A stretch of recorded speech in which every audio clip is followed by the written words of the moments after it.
entertainment and news networks, or watch 10,000 movies on demand, including recent theater releases. Just $41.99 a month when you use the ESPN-NW promo code at checkout. Watch on up to 5 devices at the same time. Perfect for sharing with family and friends. Lucid Stream TV gives you everything you want for less. Cut the cord, not the fun. To score Lucid Stream TV, go to ESPNPC.com and click on the Lucid Stream TV logo. Attention homeowners, are you dreaming of a backyard oasis? Look no further than S&R Fencing, your go-to destination for quality outdoor transformations. At S&R, they specialize in crafting custom fences, decks, retainer walls, and all exterior construction that not only enhances the beauty of your home, but also stands the test of time. Their experienced team takes pride in delivering top-notch craftsmanship with a personal touch. S&R Fencing, locally owned, licensed, and insured, and a member of the BBB. This is Linda Cope, founder and president of Warrior Beach Retreat. Line the streets Thursday, November 7th for the parade honoring combat wounded warriors and their loved ones. Attend the 7 p.m. ceremony at Forest Park Church with Brigadier General Greg Nelson as the speaker. WarriorBeachRetreat.org has the parade route times and locations. We began hosting retreats 15 years ago after our son, retired Army Sergeant Joshua Cope, lost both legs above the knee and wounded his hands by an IED blast in Baghdad, Iraq. We saw firsthand when a soldier goes to war, a family goes to war. That's why we focus on the caregivers also on our retreats. We are a local 501c3 charity not affiliated with Wounded Warrior Project. Donations are greatly appreciated. WarriorBeachRetreat.org, and God bless America. WVLQ Port St. Joe, WGSX, powered by Panama City Toyota. ESPN Northwest Florida. It's the next evolution of sports talk radio. The biggest stories and the biggest reactions. Now. And now we're taking With the first pick. This is the last ball you got to bat. the Inside Drive. From college to the pros, interviews with the newsmakers, sports betting, your phone calls, and more.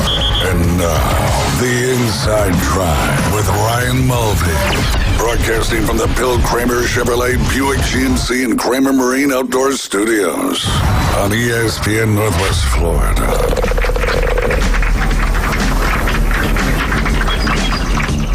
And good Monday morning. You're listening to the Inside Drive live here on ESPN Northwest Florida. 104.3 in Panama City and Panama City Beach. 101.9 in Port St. Joe along the beautiful Forgotten Coast. You can watch, like, listen, comment, subscribe, share, follow. That's our social channels live every day, Monday through Friday, 7 to 9 a.m. The Coach James Hale Show right here. You're with us right now on the Inside Drive from 11 to 1. And, of course, the afternoon underdogs, 4 to 6 p.m. every evening, Monday through Friday. Just search it up, ESPN Northwest Florida, on Facebook, YouTube, and Twitch.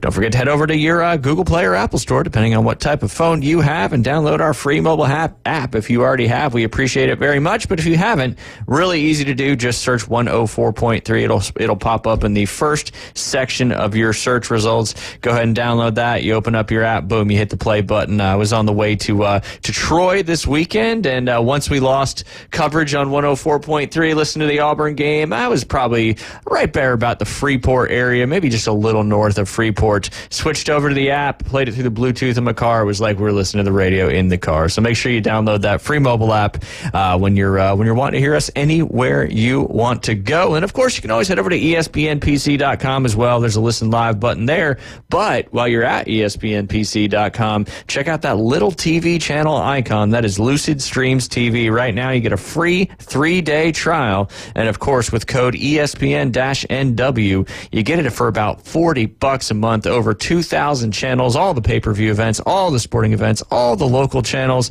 You literally get to see everything you could possibly watch for the fraction of a cost that I guarantee you're paying for your streaming services right now. Our good listener, Travis Peterson, he joined the Lucid Streams TV family this past weekend. And yeah, all good. He was telling me all about it as well. He said, I'm watching movies that aren't even out yet that you could get. So, That's hey, cool, man. another good reason to get Lucid Streams. Of course, you can just head over to our website, espnpc.com. Once David gets here, he's traveling from Buffalo Rock right now. He'll give us the Mosley Dolphins football. I've been waiting to kind of hear how that went. I know, obviously, Mosley lost 30-27 in that one, but there's been some breaking news this morning in the NFL coaching world. Probably the bigger of the two news, the fact that Adam Scheffler broke this early in the morning, but the Saints have fired head coach Dennis Allen.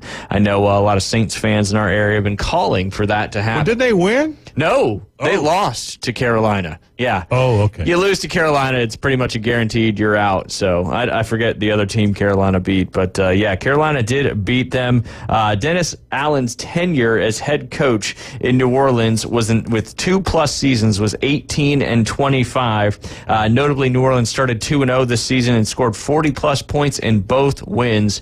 And then, they've lost 7 straight since then. Obviously, that culminated yesterday with that loss to the Carolina Panthers. The questions remain, would the Saints do anything before the trade deadline?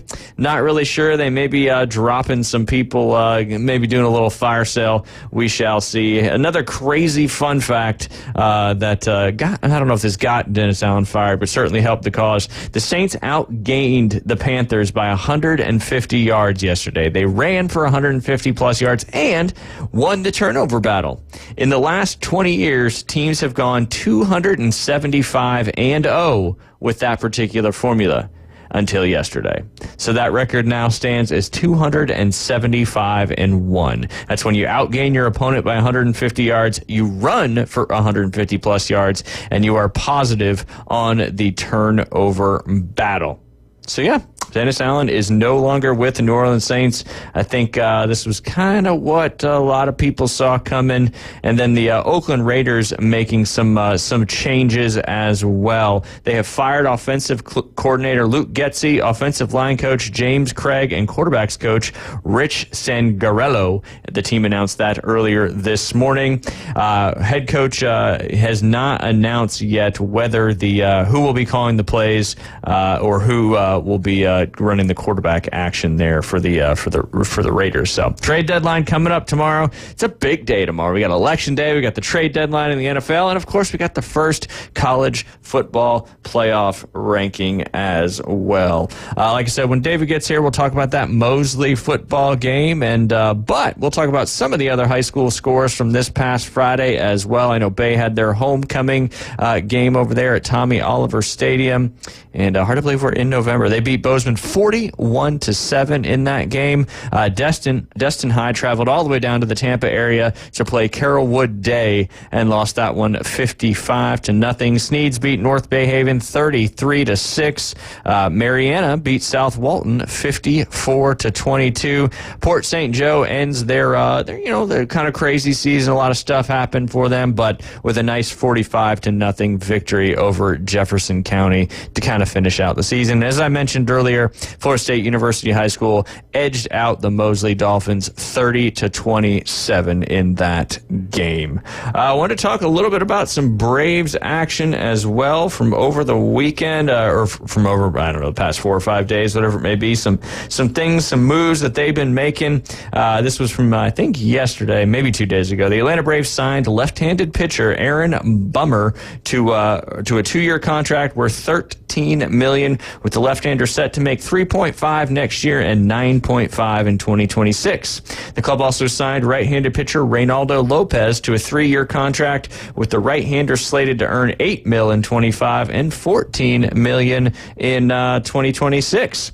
We'll go to the phone lines real quick. I know this man is maybe not happy that the Saints lost, but I know he's been calling for Dennis Allen to be gone for a while, and this morning he woke up with an early Christmas present. Travis, how are you doing this morning?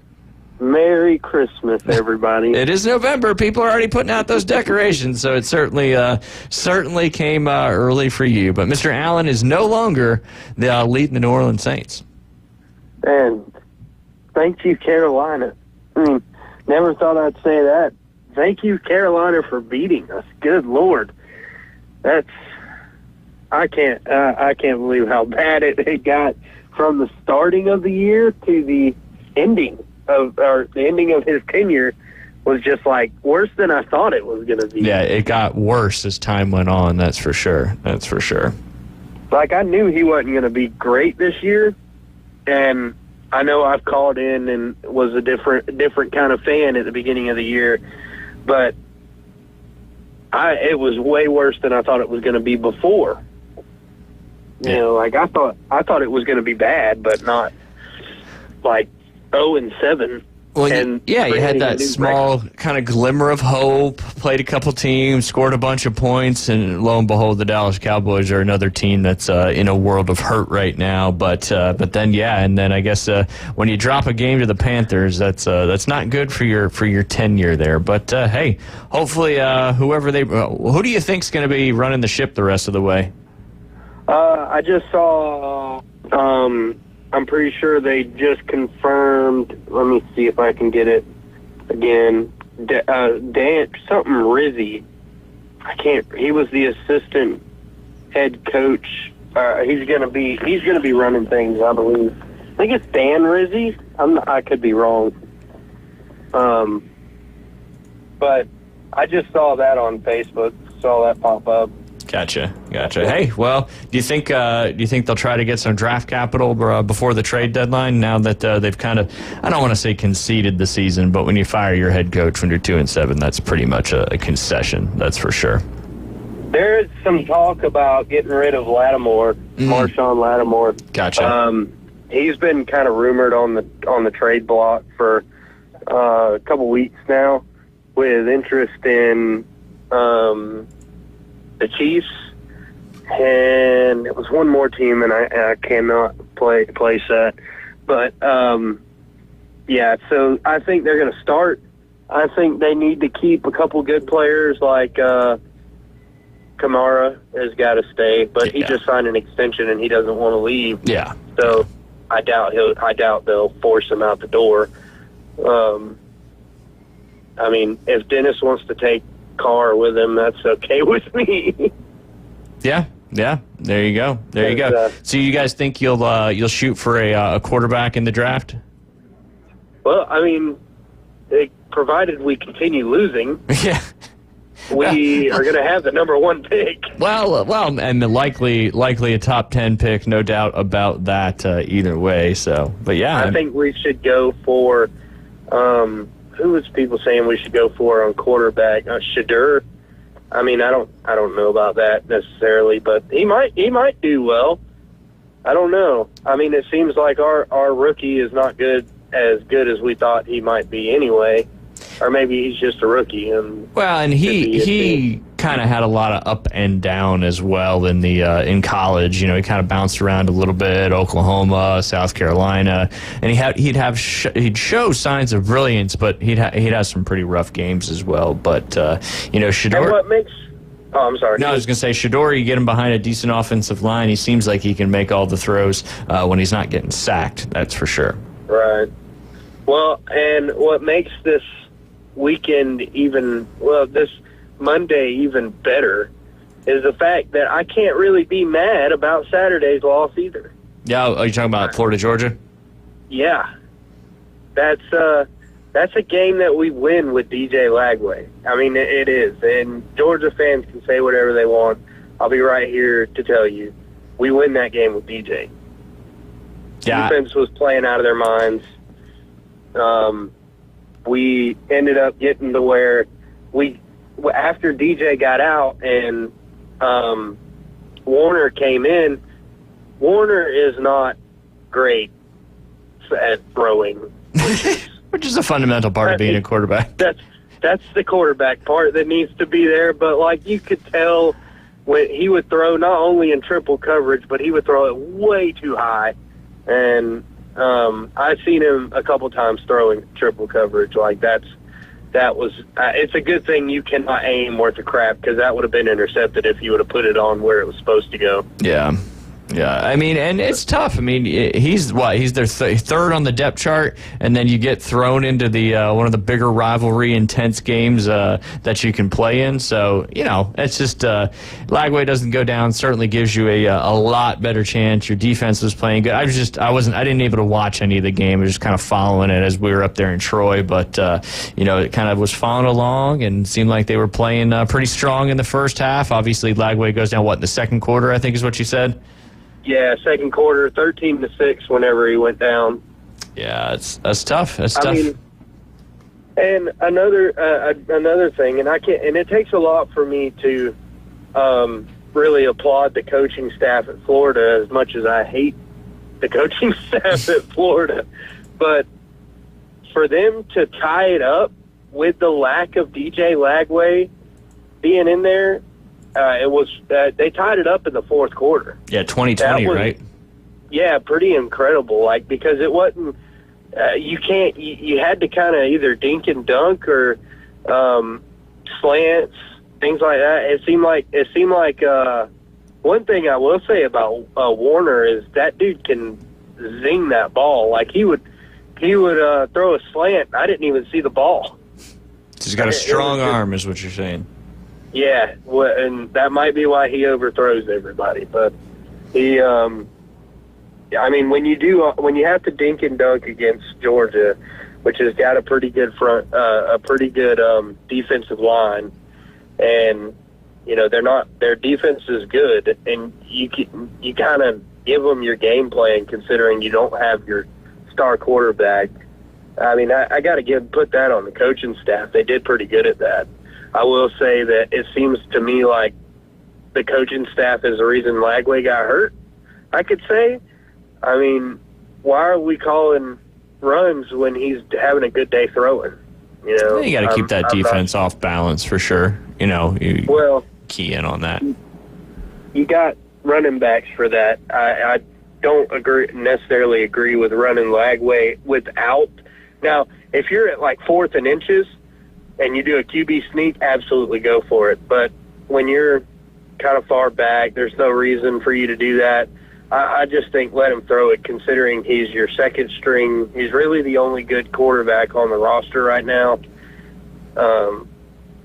That's not really a good look on that. And for him to take off running on an already slippery field where everybody's slipping and sliding, it just kind of seemed like I knew he was going to get hurt because I saw him getting beat up. He was getting up kind of, wincing a little bit, and I'm like, this dude's going to get injured before the game's over with. And the next drive, after Georgia got there, the drive that he got hurt was actually the next drive after he started wincing. I'm like, I think he's going to get hurt.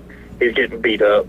Yeah, it's pretty bad. Tough game. Let me ask you a question. Obviously, we kind of started the season. Dennis Allen and Billy Napier were kind of both in your sights, so to speak. In your opinion, has Billy Napier done enough this year so far? Now you got some big games left. You got Texas, LSU, Ole Miss, and then Florida State. You guys can't lose to Florida State. Then Billy Napier will probably be fired. But has he done enough so far this season in your mind to keep his job into next season?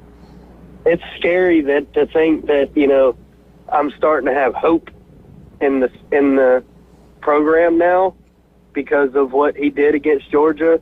But I don't think so. And I think the reason is because he's not going to win at Texas probably. He's not going to win at Ole Miss more than likely.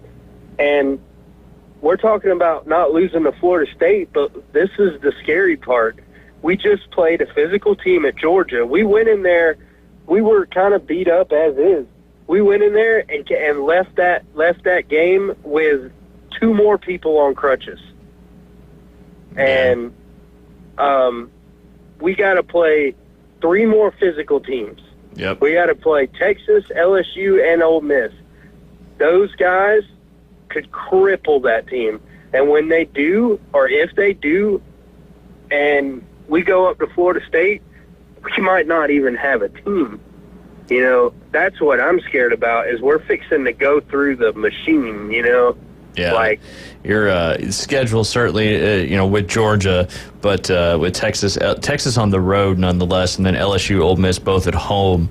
I think if you win one of those games, I think Napier's got his job certainly locked up. May have done enough already this season thus far. I mean, because one more win and it's you hit that over/under win total of I believe it was 4.5 to start the season. So one more win and he covers his over/under win total, at least set by Vegas. Our strength and conditioning is atrocious.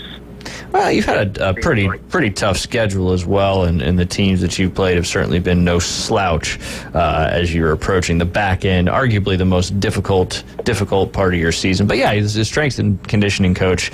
That makes a huge difference for your whole football program. I mean, it's kind of the lifeblood. I think it's why Alabama had done so well for so long. Georgia kind of took over the reins. I mean, Scott Cochran did a great job at both of those programs. But yeah, your strength and conditioning coach is one of the most important non-field coaching members of your staff, because you have to be it's such a physical game and you have to be up and ready each and every game. And of course your training staff too is a huge part of that, getting everybody back out on the field. Have you heard anything about the injury to Lagway? I haven't seen anything about what it is or what the extent of it is at this point. Soft tissue hamstring. Ugh, those are never I good. don't know. Hey, I've looked that injury up, and it could take anywhere from a few days to 3 months. Yeah, hamstrings, groins, calves, all that kind of stuff is it's never good because it's easy to tweak them, and then you're never at full strength. So hopefully he can get back out there sooner than later. Hopefully it's nothing too major. Real quick before we got to take a break, Travis, everything was good with Lucid Streams this weekend? Yeah, I love that. My wife and I watched Beetlejuice. I'm gonna end up watching Deadpool and Wolverine. I loved it. I had some small issues, but I think it's just because my TV. I'd have it to where it would the sound would cut out, but I think my TV is not connecting with my Wi-Fi very well. Yeah. It does. The only reason I say that is it does it with all kinds of apps. It's just sometimes it does that, sometimes it don't. Yep. But we watched the whole movie. It worked like I was watching it on DVD or through a streaming app. I've been watching my show that I watch on Netflix.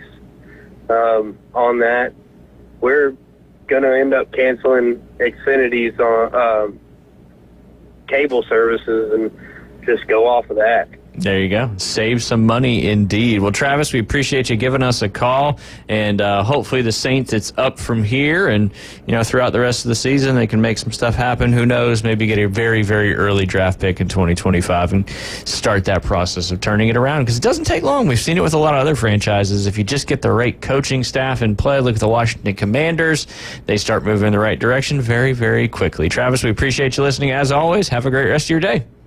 Yes, sir. Y'all too. All right. Thanks, Travis. You guys are listening to The Inside Drive. We'll be right back.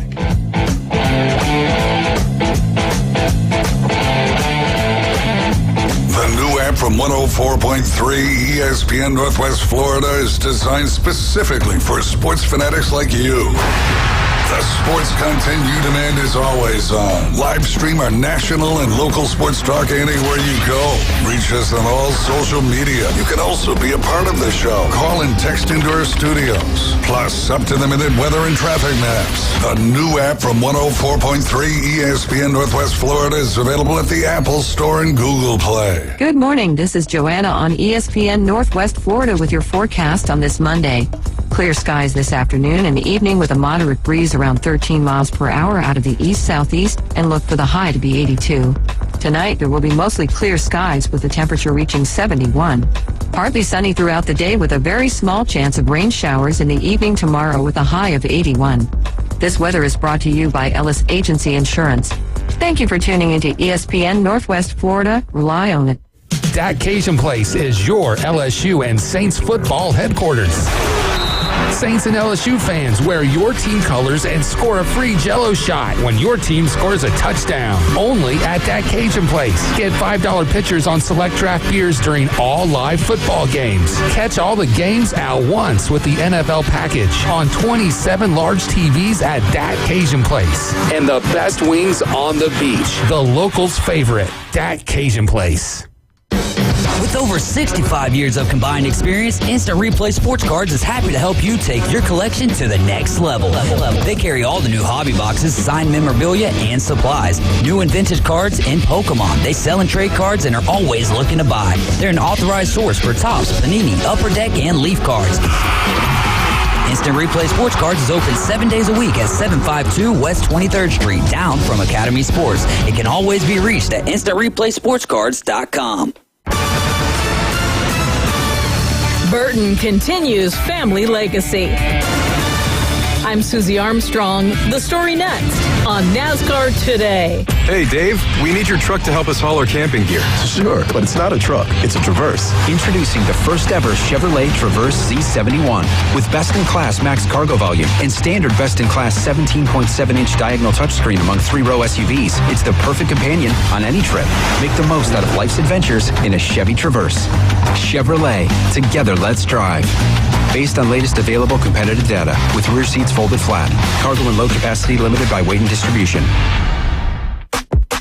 eBay Motors is here for the ride. Go ahead, feel your engine. Admire that perfectly installed exhaust. Your vehicle's moving along this freeway like it was made from fresh installs and a whole lot of love.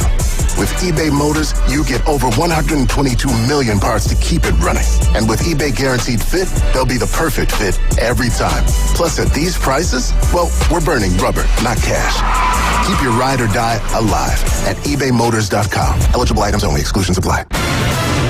Harrison Burton added to his family's legacy at Daytona International Speedway, winning Saturday night's Coke Zero Sugar 400. The 23-year-old not only captured his first NASCAR Cup Series win and qualified for the playoffs, he also notched a milestone for Wood Brothers Racing with their 100th Series victory. Afterward, Harrison's father, NBC analyst Jeff Burton, shared the significance of the accomplishment. It's incredible. Everybody put so much effort into it, and to see, to be in this victory lane, this Daytona, right? And Ward won the 500, I won the 400, now Harrison's won the 400, and it's Daytona, it's Cup, it's a huge night. I'm Susie Armstrong. This is NASCAR Today on the Motor Racing Network. For the Inside Drive with Ryan Mulvey and Jay Henley. This man is destroying golf. Broadcasting live from the Bill Kramer Chevrolet Buick GMC and Kramer Marine and Outdoor Studios. You may be right, but our ratings are up and we're attracting new youthful sponsors. ESPN Northwest Florida.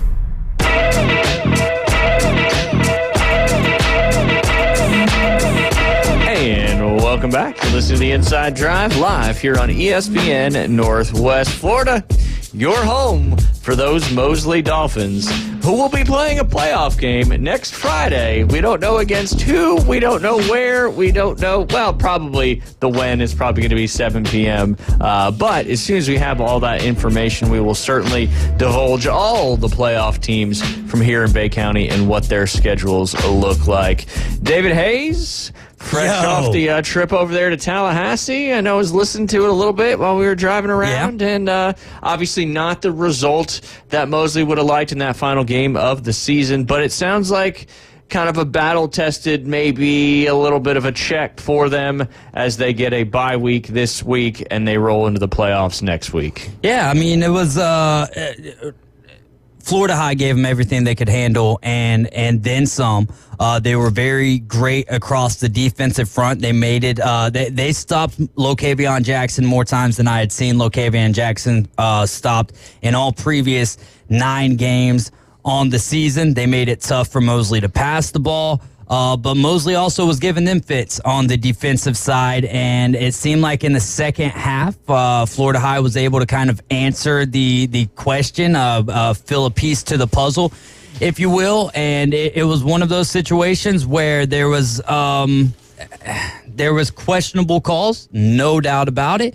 But you know how I am across the board when it comes to sports of any nature. Anytime that you leave the game in the hands of the referees, the officials, you leave yourself susceptible to that. You know, we don't have video review in high school football, and you know you can take as many clips as you want and send it to whoever you want. That's not going to change the result. That's it. And honestly, I don't know what it does for the playoff rankings. I haven't seen those. We still have a whole nother week of high school football to go for teams who were affected by Hurricane Milton. So we'll see how all of that plays out here in this situation. But Mosley did fight. And they it was really a back and forth type game. Mosley was holding Florida High to field goals for the first part of the game, which Cole Allball, the kicker for Florida High, really good kicker. Mosley was missing their best kicker and Maverick Wright, and they pulled up a sophomore Wednesday. I believe it was Braylon Frank, and he was the kicker for that game. There was I would say 3 to 4 situations where maybe the referee, not maybe, but the referees got it wrong. It's a very tough position to be in. And you know, maybe you take this loss and you turn it into motivation, knowing, hey, we are beatable. Regardless if you want to say that it was the officiating or not, we are beatable. And we've got some things to work on. And I think Coach Whidden is going to do exactly that. And instead of, giving excuses for, the loss, I think that they, use this as motivation. Yeah, absolutely. I mean, those excuses, whether right or wrong, aren't going to change anything going forward. And like you said, I love how you always say this about officiating. Don't put yourself in a position in whatever game it is for the officials to make a call that could affect you negatively. I mean, easier said than done. I'm sure that there's a lot of, if there's Mosley people listening, they're like, you don't know what you're talking about. All right, that's fair. Like, you can say that all you want. Yeah. I've watched a lot of football. I've watched a lot of games where, you don't agree with the call, but there's also a lot of calls that you're not seeing that are going in favor of your team, and we don't ever use that on the Libra scales, if you will. Yeah. So it's one of those situations. It's tough. It's heartbreaking, no doubt. Of course, Mosley wanted to go undefeated for the first time since 1981. Of course, we wanted that as calling the game. Of course, Sammy Freitas and the rest of the seniors and even the juniors wanted to see that. But it didn't happen. But you're still in the playoffs. Absolutely. You still have everything in front of you. And I think you're at least going to be hosting one playoff game. So make the most of that. Get on the road and do your due diligence to make this the best season that you can possibly make it. One loss doesn't characterize an entire season. Absolutely. I mean, if you lost the first game of the season and then ran off 9 straight, you'd be talking the complete opposite. So, you've got the opportunity, hopefully hosting that first playoff game. You take care of business in the games going forward, you might have a chance to make some history with this Mosley Dolphins team, no doubt. Looking forward to us seeing how all the playoff brackets shape out for our, I believe, 3 Bay County high schools, Arnold, Mosley, and Bay. Yeah, absolutely. Bay got a big-time win over who they play, Bozeman, right? Bozeman, yes, homecoming, Yep. 100, I think their centennial celebration and everything. Absolutely. So that was pretty cool. Saw a lot of cool pictures of former, Bay High graduates in their cheerleading get-ups and all of that good stuff. She's taught both Ryan and Liam at university, and she was up there doing stunts. Oh, so was she the one who was like on top? What do they call those? The Flyers or whatever? Yeah, the Flyers, Yeah, man, that was, I was looking at that, I was like, man, that's pretty interesting stuff. I think she said it was 18 years later. She hasn't skipped a beat. A whole adult life. Yeah, a whole adult life, and still flying. Yeah, there you go. Fly high, Miss Clemens. Yeah, I showed Liam that. He's like, wow, she could still do that? I was like, yeah, man, it's doesn't go away. Once you got it, it's like riding a bike. That's it. I don't know. I think it's definitely different than riding a bike. Probably your balance, as long as your balance is still good. I mean, you balance for a bike and to be a flyer. Yeah. And of course, you got to trust your bases. But I think that it's a lot easier to ride a bike than it is to be even a base in a cheerleader. I'd be fair. I think that's completely fair to say. But yes, good luck to Mosley Dolphins, Bay High, and the Arnold Marlins as they move on into the, again, this week, like David said, a lot of teams are finishing up that had to postpone a game during the hurricane week, and they'll get this season. We'll keep you posted on all the playoff schedules, where they're located, who they're playing, and how you can find yourself an opportunity to go see them. Did want to kind of dive into the college football world real quick. We'll go through some of the scores and some of the topics of conversation as, hey, we are on the cusp. Tomorrow is Election Day. tomorrow is college football top the election that matters, college football playoff. The playoff rankings. That matters more probably than anything. And then, of course, the NFL trade deadline is upon us. Man, well. why? Super Tuesday indeed. Yeah, no doubt. It feels like we're still in Sportstober here. We're not going to know the results of that election tomorrow, so anybody who thinks you are, that's not going to happen. That's not going to happen. But we shall see. Indeed. Dennis Allen got canned this morning. Yeah. Surprise? No. You go 2-7 and you lose to the Carolina Panthers. I don't care who you are, you're probably getting fired. I had put out the single bets for sure, and that's where we try to cash in. But that was the one on the 11 or the 12 o'clock parlays. The one that I was like, oh, this one is for sure. Yeah. The Saints have been drowning. It's time for them to get a win against the Panthers. Here's an opportunity on your schedule to get a much-needed win. My goodness. Good riddance to him. It's funny, man. It's funny because I think Billy Napier might have saved his job on Saturday. It's like the opposite of what Travis Peterson earlier in the year was saying, where Billy Napier is gone, but Dennis Allen has saved his job. 2 games don't save your job, buddy. Yep. And I'm not saying that directly to Travis at all. Yeah. Just saying it as in, man, it's wild how this has played out for the Saints, and you hate it. Even if that game's on the road, the Panthers are not a good enough team to keep you from winning and keeping up with the rest of your division. And now we've got at least 8 teams in the NFL who have 2 losses, 9 teams, I believe, who have 2 wins or less. Pretty insane.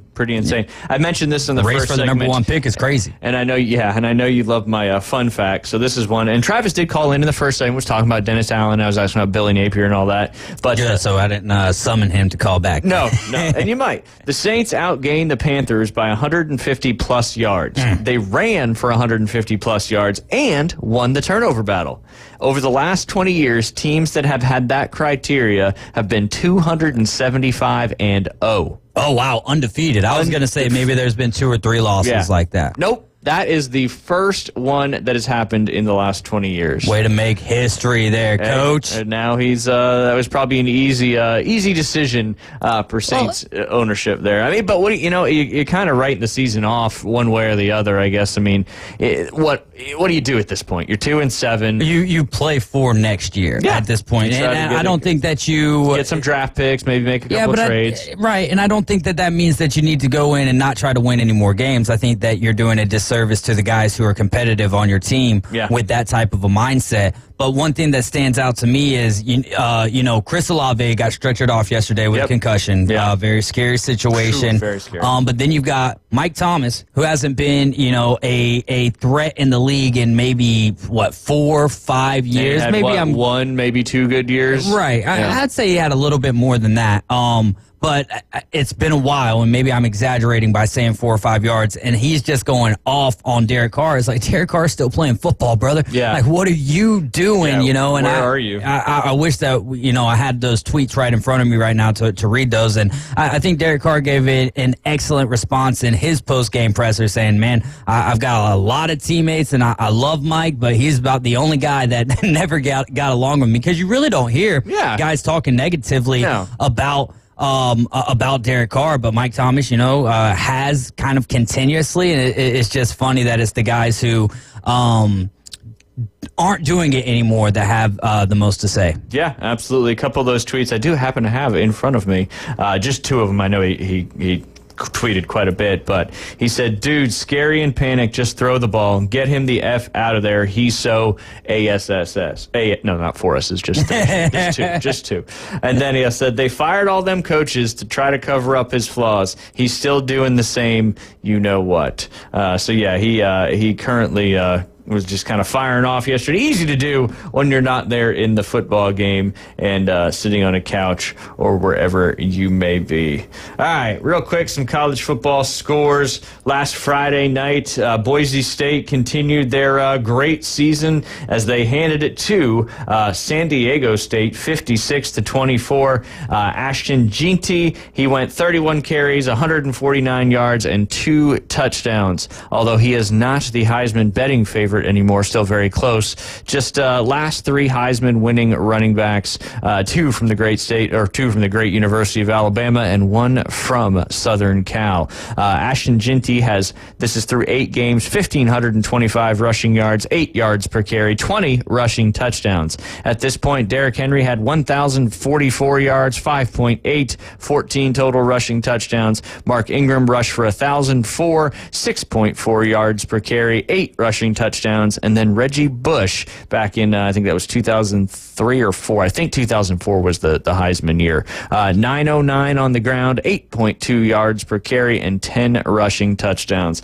So he's obviously well ahead statistically of the last 3 running back Heisman Trophy winners. But your current odds right now on the Heisman Trophy have Cam Ward from Miami, who came storming back after being down early in that game to Duke at plus 200. Travis Hunter hanging out at plus 220. Dylan Gabriel from the Oregon Ducks plus 300. And then Ashton Jeanty is now at plus 5. I feel like Dylan Gabriel is the surest bet of those. Travis Hunter is going to get a lot of play because of the way that he plays 2 different positions. I think Cam Ward obviously deserves to be in the conversation, especially with that, man, where not only was Duke back and forth with him, but they take the lead. And then 17 points ahead, I think. I don't know if there was 17. I know that they got up 7.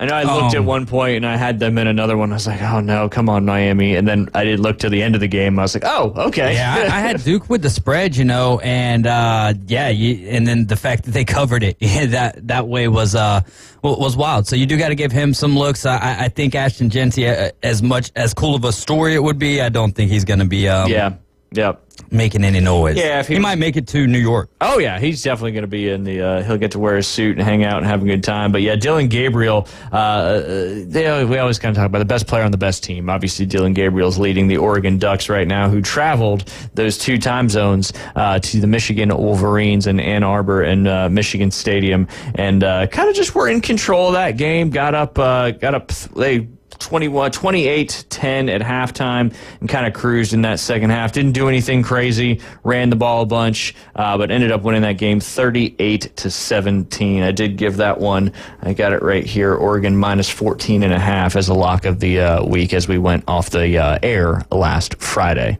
me and Jay. And then, of course, the Georgia-Florida game we talked a little bit about with Travis earlier.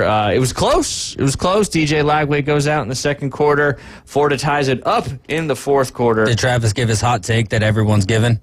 What's that? That if DJ Lagway would have played, I find that to be a very cold take. Not saying that Florida would have won, but everyone's saying that. You know, I think it's easy when you're starting. Yeah, it's just like everyone was saying that. He says not Georgia fans. I mean, that's 100% fine, but I think anyone would have liked to see DJ Lagway stay in that game and compete and see what happens. You hate it for DJ Lagway. You hate it for the Gators, who started off with a 2-quarterback system with Graham Mertz and DJ Lagway, and to see, I mean, honestly, for them to have been in that game the way that they were, I think that you got to give, especially with Aiden Warner coming in and a very young quarterback, you kind of thrown into the fire of a huge football game. Right. You got to give a lot of credit to Billy Napier for being able to, right the ship, if you will. And, we don't know what the future holds for Billy Napier and the Gators, but I mean, I'm just trying to think of someone else across the landscape that is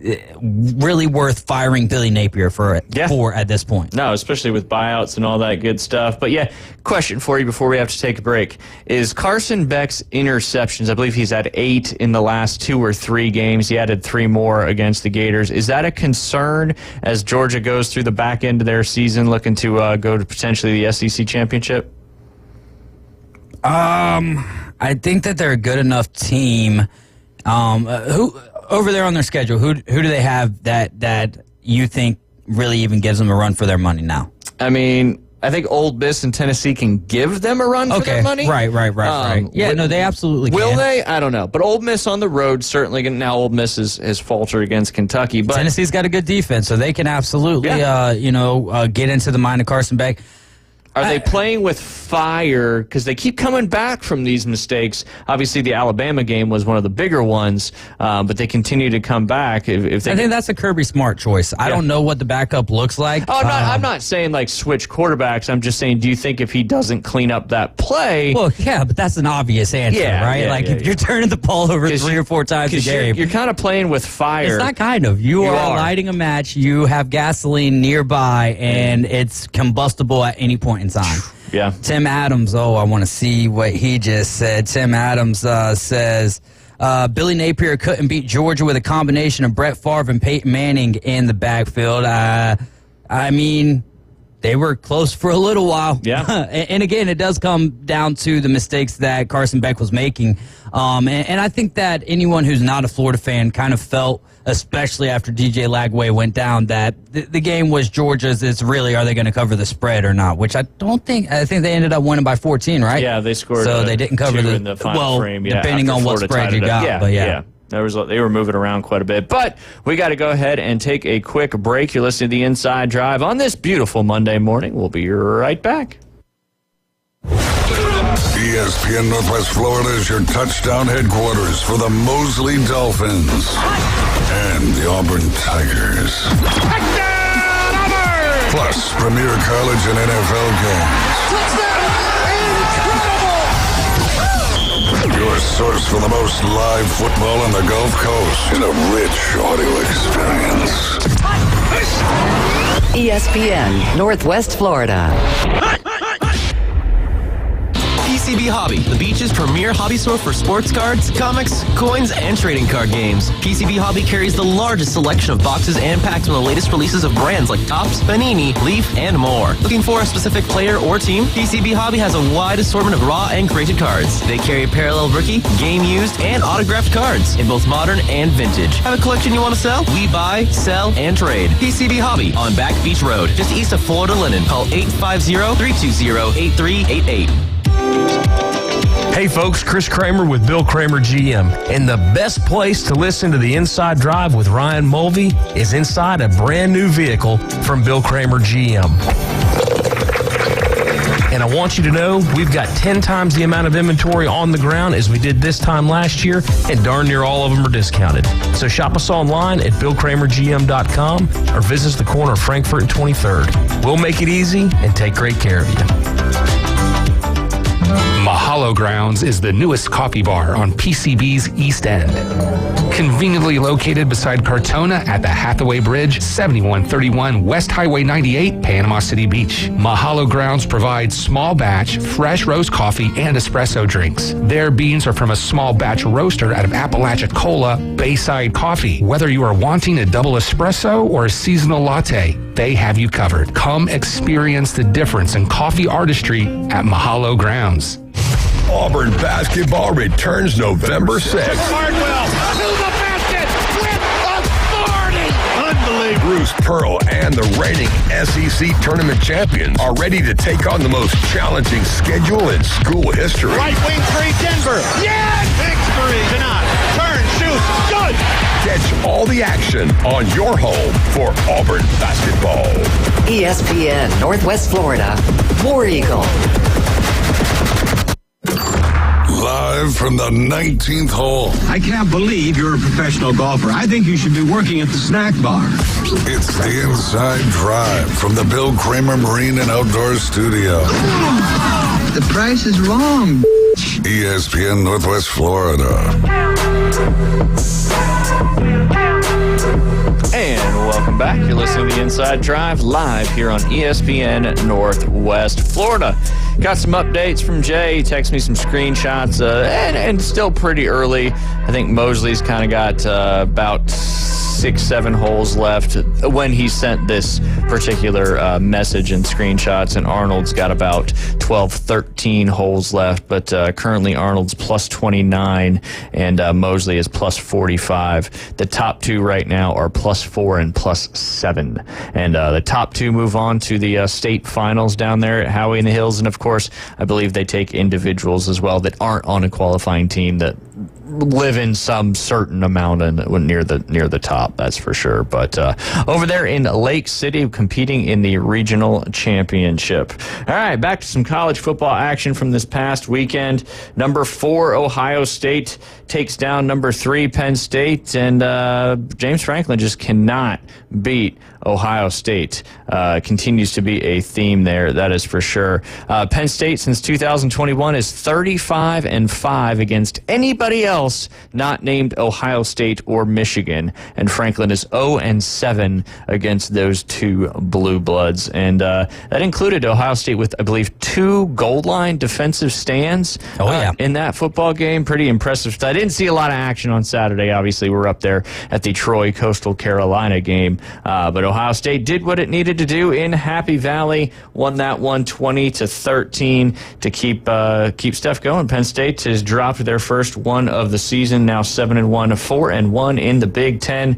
As we mentioned already, Miami beat Duke 53-31. Cam Ward threw for 400 yards and 5 touchdown passes. Tennessee needed a very strong second half to beat Kentucky. They scored 21 points in the second half to win that game 28-18.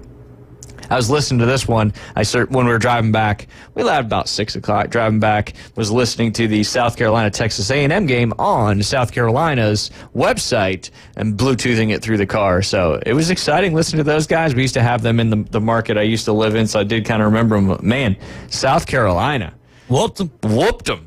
Didn't even wasn't even nice. Yeah.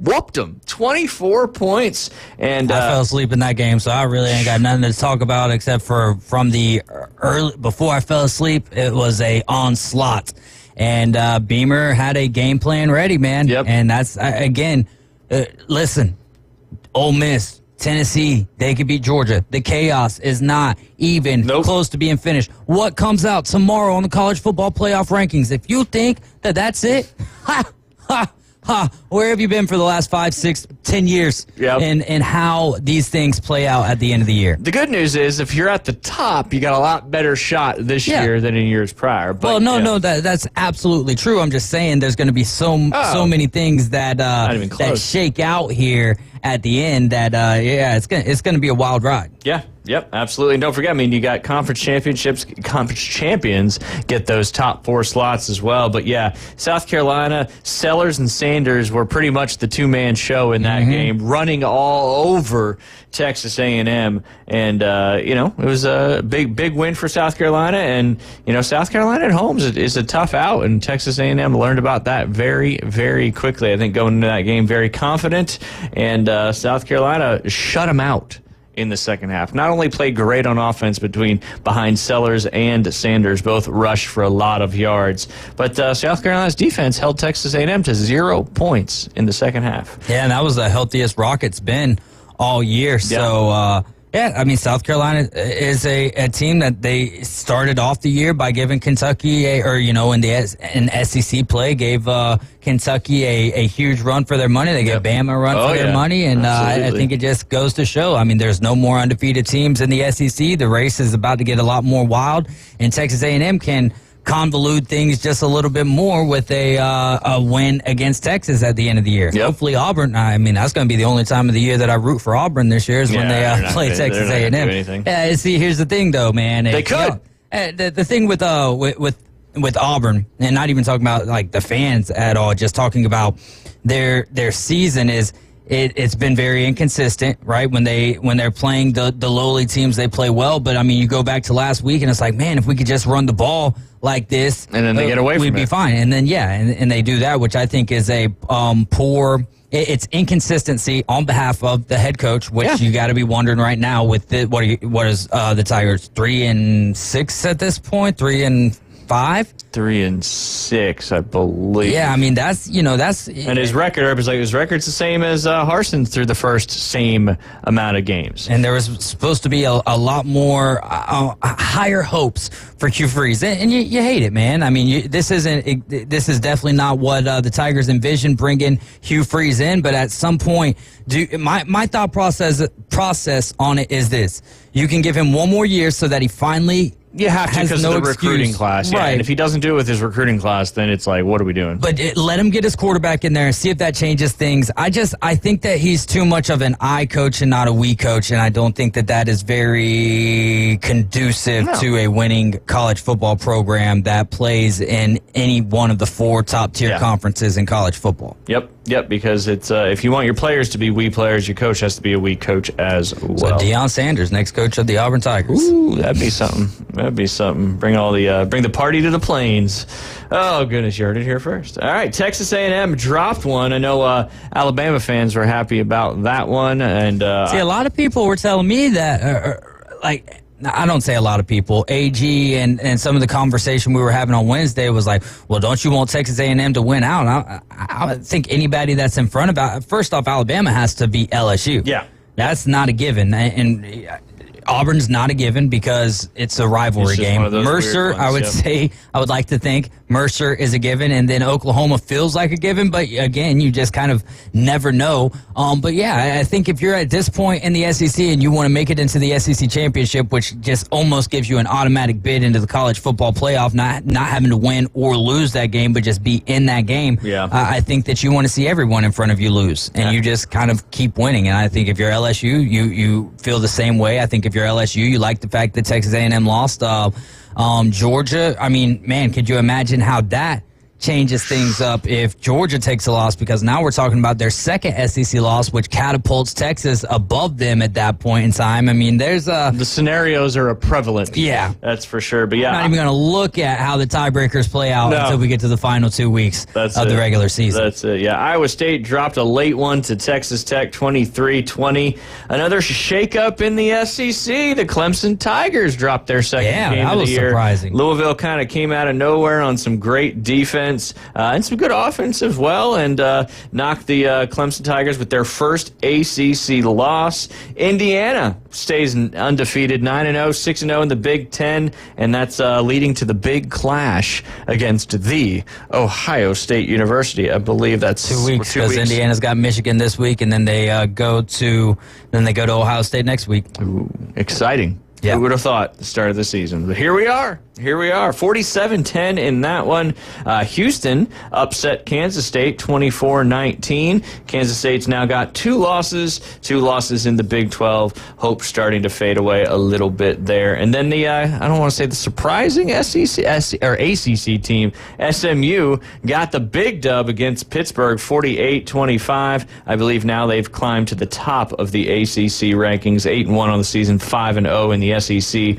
Ole Miss absolutely bamboozled the Arkansas Razorbacks on the road. I think a lot of people thought Ole Miss would win, but I don't think we thought it'd be that dominant of a performance. No. Jackson Dart tied for a school record 6 touchdown passes and 515 yards. And Arkansas has been pretty good at the house this year, and Ole Miss really hasn't shown that explosive offense on a consistent basis this year.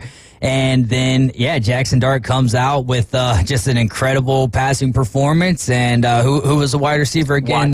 Watkins, 254, 5 tutties. Yep. That's asinine, Let's man. just having fun. Yeah. Let's just having fun. At that point, man, that was, great football there from the Rebels. And then the Army, the Knights there, they didn't cover, but they got the victory. They didn't cover. The over was supposed to be a for sure thing. Everything that it was supposed to be didn't come to fruition, but they don't give a crap because they're they're still undefeated at 8-0 and 5-0 at home. Air Force drops to 1-7, and then your last top 25 game there, that was Illinois losing to the Golden Gophers 25-17. Minnesota rallied late in that game to take the lead, and that's Minnesota's 4th straight win, kind of knocking Illinois out of the playoff opportunity as they're now 6-3 on the season, 3-3 in the Big Ten. Yeah, Minnesota kind of rowing the boat a little bit there. Illinois, that game was kind of back and forth for a little bit in the first half, and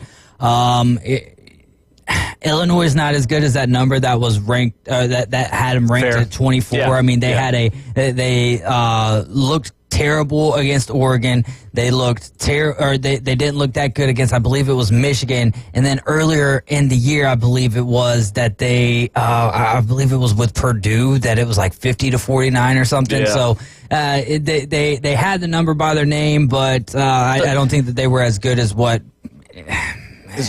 It depends on what your expectations were for Illinois going into the season. Yeah, I mean, if your expectations really, because I don't want to beat a dead horse here, but that's why like the downfall for a certain team about an hour and a half, 2 hours away from here, it's because the expectations so were so high. Exactly. Yeah. Like with Florida, that's why they're looking so good to me, is because the expectations were so low. Yep. Like Alabama, are they living up to expectations? Absolutely not. Like the discipline and everything, but it's also the growing pains. Yeah. Auburn, I think that there was expectations there for 7-5, 8-4 on the ceiling, 9-3, and so I think when you're looking at 3-5, 3-6 right here, that's a tough pill to swallow. Yeah.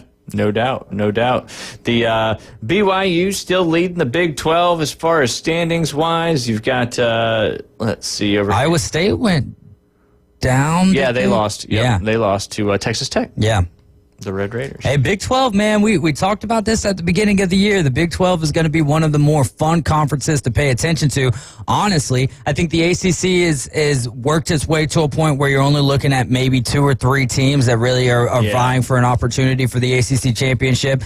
The Big 10 is whittling itself down. The SEC, I believe, is still wide open for a lot of teams, and I think the Big 12 is right there in that same position. Kansas State ended up losing to Houston, didn't they? Yeah, they did. Oh, man, and they had a very long, if I'm not mistaken, I believe they had a very long weather delay in their game. So, yeah, it's it'll make for a lot of if you don't have a dog in the fight, it'll make for, and if you do, it'll make for a lot of fun. Yeah. This final month of the college football season. I like it even more so without having the dog in the fight, because I'm over here in the SEC with the dog in the fight, and it's like, there's a little bit of more. There's a little more anxiety attached to that. Yep. Whereas with the Big 12, it's like, hey, y'all beat each other up, man. Beat each other up. That makes for fun viewing pleasures. We'll find out tomorrow night what those first college football playoff rankings are. We got to go ahead and take a quick break. You're listening to the Inside Drive live here on ESPN Northwest Florida. 104.3 ESPN Northwest Florida is your home for the NFL. We bring you the biggest games every Sunday, Monday, and Thursday night. Oh, he's got the first down! Plus, we'll broadcast more college football games than ever before. He did what? Live NFL and college football play here. Unbelievable! 104.3 ESPN Northwest Florida. Good morning. This is Joanna on ESPN Northwest Florida with your forecast on this Monday. Clear skies this afternoon and evening with a moderate breeze around 13 miles per hour out of the east-southeast, and look for the high to be 82. Tonight, there will be mostly clear skies with the temperature reaching 71. Partly sunny throughout the day with a very small chance of rain showers in the evening tomorrow with a high of 81. This weather is brought to you by Ellis Agency Insurance. Thank you for tuning into ESPN Northwest Florida. Rely on it. With over 65 years of combined experience, Instant Replay Sports Cards is happy to help you take your collection to the next level. They carry all the new hobby boxes, signed memorabilia, and supplies. New and vintage cards and Pokemon. They sell and trade cards and are always looking to buy. They're an authorized source for Topps, Panini, Upper Deck, and Leaf cards. Instant Replay Sports Cards is open 7 days a week at 752 West 23rd Street, down from Academy Sports. It can always be reached at InstantReplaySportsCards.com. Did you know that fees associated with real estate closings are virtually the same from one title company to the next? So what sets South Oak Title apart? Effective communication, customer service, expertise, and technology. If you're buying or selling real estate, refinancing a residential or commercial property, tell your realtor you want to close with South Oak Title. South Oak Title, with locations across the Southeast, including Panama City Beach, Inlet Beach, Destin, and Fort Walton Beach. Visit them online at southoaktitle.com. WPLQ Port St. Joe, WGSX Haven, powered by Panama City Toyota.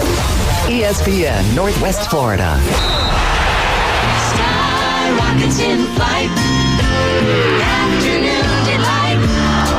And welcome back. You're listening to the Inside Drive live here on ESPN Northwest Florida, 104.3 in Panama City Beach, 101.9 in Port St. Joe. You can watch, like, listen, comment, subscribe, share.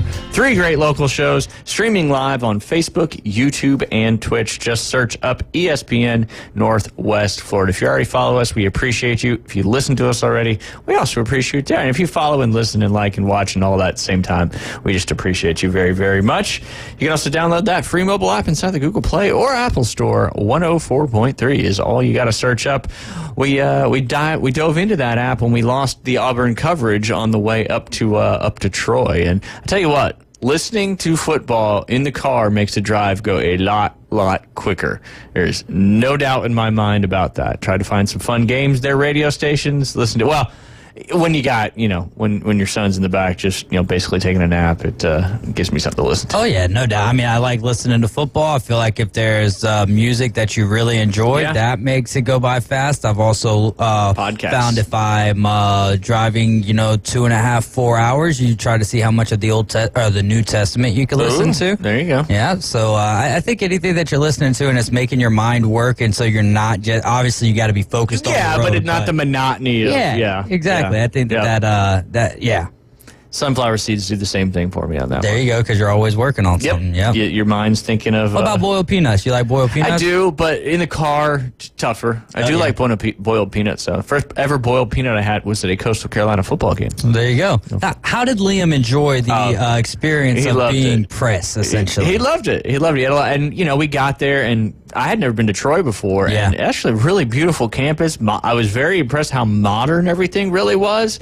But yeah, we got there, we parked, we went out onto the field first. We watched kind of warm-ups and all that stuff, which was pretty cool. There was a bunch of recruits standing around, and then we went up in the press box and got our seats and watched some football. And I told him, hey, man, you can't be going crazy about anything. And then he had this weird thing in his mind that I didn't correct him about. He's like, Troy's a really, really good football team. If Coastal can just hang, that would be good on them. And I didn't want to be like, well, Troy going into this game, they're 1-7, and Troy's had Coastal's number the last several years. So he wasn't really bummed that Coastal was getting handed on the run game. I mean, Troy rushed for over 300 yards. What was the final score of that game? I want to say 37-24, I think was the final score of that game. Troy ended up winning? Yeah. Oh, yeah. They got their second win of the season. Yeah, homecoming too for Coastal. Maybe that was bad when we were their Coastal team, but it was cool because you could see the ESPN Plus guys, the TV guys doing it. You could see the radio guys, and then next to the media booth on the right side was the Coastal Carolina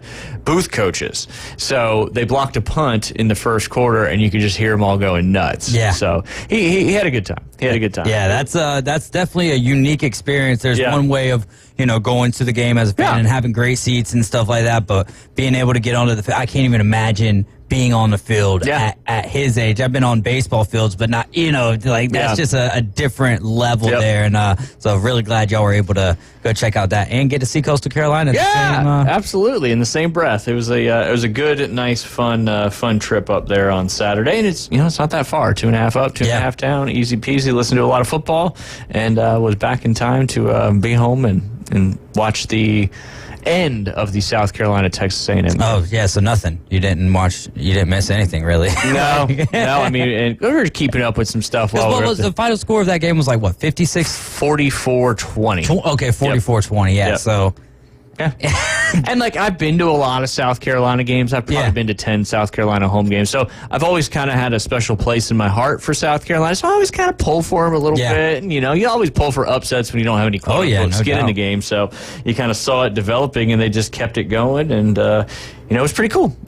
But, a lot of fun. Appreciate the connections to get us up there to hang out. And I was a little apprehensive because, he's obviously not. But at the same time, we kind of had an excuse. This kid runs the board. He does the shows with us. Yeah. Yada, yada, yada. So I was like, hey, man, if they ask you, you'd be like, well, look, I really want to be in sports broadcasting. Lifetime intern. Yeah, there you go. There you go. Child labor doesn't cost us anything. But, yeah. So they didn't give you any trouble at all? That's awesome. No, because, the guy we walked right out onto the field through one of the little entrances there, and the guy just waved us through, and then there was, a young girl working at where you go in the, she didn't even look at us. We just walked. Y'all got some good food too? Yeah, they had Jimmy John's. Oh, nice. Yeah, nice. Jimmy John's for us, so that was good. And then they had an ice cream thing with all sorts of ice cream. So Liam certainly enjoyed that. He's like, can I get that? I was like, yep, go ahead, buddy. I think one of the coolest things too about when you're doing it as media is they come in with a stat sheets after each quarter. Oh yeah, well, and it was cool because like we were on the front, and then they had like the next level up right behind us, and they were doing either the ESPN box score or the Troy's website, and so you could hear them like the one guy's spotting saying, 1 rush, middle, tackle, 44-62, and like and the other guy's putting it in. And they're all kind of working together. So that was cool for him to see how it all kind of works behind the scenes. So, but yeah, and then they give you the packet with just a ridiculous amount of information and all sorts of stuff. Cool to see it on that side. Yeah, that's for sure. That's for sure. And it's a nice bird's eye view of everything, and very cool stadium there in Troy, kind of sunken down a little bit. And about where were y'all at in the press box? Like right on the 50? Right on the 50, basically. Wow. Yep. So, and it was fun for him, obviously, playing football and in the quarterback position. Is he's like telling me, he's like, okay, there's cover 2, there's a man, 1 single high safe. So he's kind of like looking at it from that angle. Bird's eye view, yeah. He's getting to see the plays kind of develop and all that stuff. And he was glued in the whole game, which was a lot of fun. I like that. A lot of fun. That's cool. Absolutely, a good time, no doubt. All right, I do have a couple afternoon delight debriefs, and this one's sports related indeed, but I don't know if you saw, I'm sure you did. Padres withdraw contract offer to prospect who allegedly falsified age. This is from, actually, I have not seen this. This is from Bleacher Report. The San Diego Padres withdrew a verbal agreement with a prospect from the Dominican Republic after discovering he had claimed to be 5 years older than his true age. Jorge Castillo and Aiden Gonzalez reported for ESPN. The prospect, who assumed the name Cesar Altagracia, excuse me, was believed to be 14 years old. He agreed to sign with the Padres for $4 million once he was eligible for the international free agency in 2027, according to Castillo and Gonzalez. The MLB then learned Altagracia is a 19-year-old who previously represented the Dominican Republic in youth tournaments under a false identity, they reported. According to Castillo and Gonzalez, the MLB has seen an uptick in high-profile players showcasing themselves with falsified birth certificates to present themselves as much as 5 years younger over the past year. The report increase could include New York Mets outfielder prospect from the Dominican Republic who was reportedly suspended in April for falsifying his identity and age, according to Mike Mayer of Metsmerized. The prospect, who went by Anthony Baptiste, was signed for $1.1 million at the reported age of 17 in 2023. It is typical for players to be suspended for 1 year if they are found to be lying about their age, Castillo and Gonzalez reported. The Athletics' Evan Drellich and Ken Rosenthal reported in January that MLB executives and agents believe that age and identity fraud among amateur baseball players in the Dominican Republic is on the rise again ahead of the 2024 season. An MLB official told Drellich and Rosenthal that the league had not seen any material statistical change in those numbers over the last several years, but the Athletic reporters noted that these numbers would not encapsulate verbal agreements made with prospects allegedly too young to sign with the team. According to Drellich and Rosenthal, the Mets, as well as the Houston Astros, Royals, Twins, Athletics, were among teams who had recently discovered an international prospect they were in talks with had falsified their age. Per Drellich and Rosenthal, several of these players were in line for bonuses of over $1 million, an amount they may not have been able to net as older prospects. MLB has previously considered implementing an international draft, but was able to reach an agreement with the MLBPA ahead of the signing of the new CBA back in 2022. Story old as time. Always. I was going to sing Beauty and the Beast, but we'll save the listeners on that one. But yeah, I mean, we're past Halloween now. That's true. It's on to Thanksgiving, baby. Wait your turn, fat boy. I don't know. Everybody out there seems to be diving right into Christmas, but hey, the turkey seems to get passed up. But I mean, I guess there's not as many. It's wild how many houses I saw decorated with like those huge inflatables for Halloween and everything. Yeah, and people that's are like going all out. One day. I mean, I guess it's turned into more of a season, and I guess it is a one-day holiday, and then it's like, boom, November 1st. Put your Christmas decorations up, which I see from two angles. We used to wait till like the day, like the Monday after Thanksgiving. Yeah. Or sometimes my mom would just be gung-ho and like Thanksgiving's over. Next day, Black Friday, we're putting the stuff up. Whatever she wanted to do is what we did. But yeah, at the same time, I like Christmas too, so it is what it is. It's just I'm focused on Thanksgiving first because that's my favorite holiday of the entire year is Thanksgiving. Yeah, no doubt. I mean, and it's, depending on the extent of your decorating, sometimes if it takes you 6 hours to put up your decorations, you don't want to take them down in 3 weeks. Right. You want to get some longevity out of them, so I understand that. I'm with it, man, and I like the Christmas light looking and all that good stuff. So. Yeah, absolutely. But yeah, I mean, Halloween has come and gone, but yeah, we did some trick-or-treating on Halloween over there in Sweet Bay, and man, people go all out with Halloween decorations. I feel like people need to have like storage units to keep all this stuff. I always reference those giant skeletons that everybody's buying now and then. It's not something you can just keep in your garage. Yeah, no doubt. How did you get any looks from your from Jay riding around with you on Halloween Day? Oh, the skeleton with the mullet. Yes, I don't even really notice. I did stick him in the back when we picked up the kids, and he rode with us the rest of the day. There you go. And eventually, he made it to the trunk or whatever we call it. Trunk or treat. Trunk or treat. He was back there. That's for sure. Jay got a kick out of it. He was laughing when I saw him on Friday. So. Lynn Haven Rob says Thanksgiving is a day, Christmas is the season. Yeah, that's fair. I agree with that for sure. I like this month right here. To me, I love November. Like the Monday leading up to Thanksgiving is when I start celebrating. Yeah, just with me, myself, and I. Hey, actually, Thanksgiving is a 365, 24-hour day, 7 days a week holiday. You just gave me a segue into my next story here.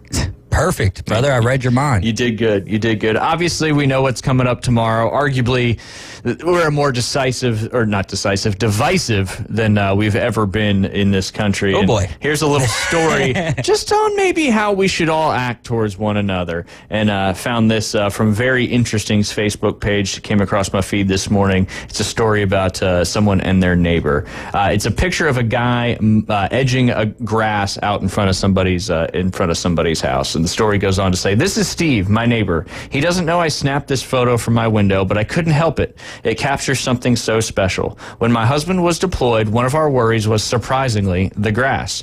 Who would keep up with the yard while he was gone? I could try to handle it myself, but between everything else and our 2 little girls, it felt like too much.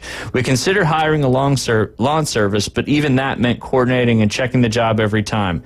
That's when I thought of Steve. I sent him a text explaining about the deployment and asking if he could help keep the grass in check. I offered to pay, but Steve immediately said he'd be happy to help and wouldn't accept a dime. My husband and I were so relieved to have one less thing on our plate. A little while later, while my husband was soaking up the precious time with our little girls, we heard a mower start up. My husband looked over, a bit puzzled. Alette, Steve's cutting the grass. Maybe he thought we needed him to start right away. I went outside to explain, Steve, you don't have to start until next week. My husband was going to take care of it today before he leaves tomorrow. Steve just looked up and said, I know, but I'm not the one leaving my family for deployment. He should be with them, and I got it. In that moment, my emotions overflowed. It wasn't just about the grass. It was about the time Steve gave us, the comfort of knowing that we had a neighbor that cared enough to step in when we needed it. As we both walked back inside, I thought of Mr. Rogers. It's a beautiful day in the neighborhood. Won't you be my neighbor? We're so grateful for ours." Kind of moral of the story is, just take care of your neighbor, love one another, and, we can all move on together. Yes, sir. I mean, that's 100% true, and I love the sentiment there. Yes, absolutely. We could all, smile a little more, say thank you a little more, open a door for somebody. Right. I mean, you never know how much. There's some people who find it offensive, I guess, sometimes if you open up the door for them. But at the same time, you never know what those small acts of kindness can do for someone, because you never know what someone is going through, be it they have a smile or a scowl on their face. You never know what someone's going through. So sometimes the smallest act of kindness or the smallest piece of trash talk can make that, if they have humor, can turn their day around. Absolutely. Sometimes it's just listening and not saying nothing, which is very hard to do. Very as hard a human to do. being, because we feel like we should always give our perspective, and I think that there, to an extent, that is true, but again, it kind of goes back to like here with the elections and everything. I don't know how many times you've ever had a conversation, a debate with someone and ended up changing their mind on all of the facts or factoids that you're able to share with someone. Yep, absolutely. Just kind of the nature of the beast. But yeah, I struggle with just listening. A lot of times, I talk a lot. It's kind of 2 ears and one mouth, baby. That's it. Use both. Even sometimes they're a little clogged in allergy season and all that. Anyway, quick afternoon delight. Deep. Well, I'll probably be quick, and we still got a few minutes. But this is from November 4th. Going back to the UPI thing, we got this one's a man prepares pineapple in record-breaking time. Last Friday, we talked about a gentleman, I forget where he was. I want to say it was China, something like that. But anyway, broke the world record for most consecutive piano key pushes in 30 seconds. It was 500 in 30 seconds, which averaged 16 per second, which is insanity. Yeah, and I feel like I got fast fingers, but I can't do that. That's insane. That's insane. Well, that's not one Jay could break. No. There are some that we're hoping he's going to at least attempt. Well, what about this? Preparing pineapple. You think he's got an opportunity? Let's dive into the numbers. Sports Science with Ryan and Jay and Dave. And Jay's not here because he's on the road playing golf. Well, coaching golf. Watching people play golf. Oh, a California man showed his love for his favorite fruit by breaking a Guinness World Records for the fastest time to peel and slice a pineapple. Concord resident Rich Ellison donned a pineapple print shirt and matching shorts to take on the challenge. You got to dress to win. I mean, dress to win, dress to impress, look good, feel good, play good. That's it. He had a finishing time of 17.85 seconds. Jay ain't beating that. I ain't even beating that, and I'm pretty good with a knife. Yeah. Whew. Ellison's time was just shy of 10 seconds faster than the previous record, which stood at 27.07 seconds. I love pineapple, Ellison told the Guinness World Records. It's my favorite fruit. Every weekend, I'll buy 3 and eat one a day in a single setting. Golly. That's a lot of acid. Ellison said his love of pineapples is something that brings him discomfort. I've learned the hard way that pineapple contains bromelain, which is an enzyme that tenderizes meat, all of which means if you eat too much pineapple, your tongue would be tenderized. Ouch, he said. Ellison said it took him 8 attempts to successfully break the record. Ironically, pineapple number 8 wasn't the tastiest and had a bruise on a small bit of its fruit, but I'm happy with it for sure, he said. 17.85 seconds. I mean, honestly, I think that he shouldn't have broke the record because that bruise probably made it a little bit easier to cut through. So, or did he have to shave the bruise off, and that took him a little bit more time? If I only knew the rules and stipulations of the pineapple preparation Guinness Book of World Records, then we'd know a little bit more information on that. Yep, there you go. Pineapple tenderizes meat. What fruit do you feel like you chop up the fastest? Man, I don't think I have to chop up anything real fast. Well, yeah. I try. I don't know. Apple? I'd say tomato. Oh, yeah. You got me. That's definitely probably the easiest for sure. Apple's not too bad. Depends on if you want it peeled or not. Yeah. Because we used to always ask Mom, peel the apple, which is...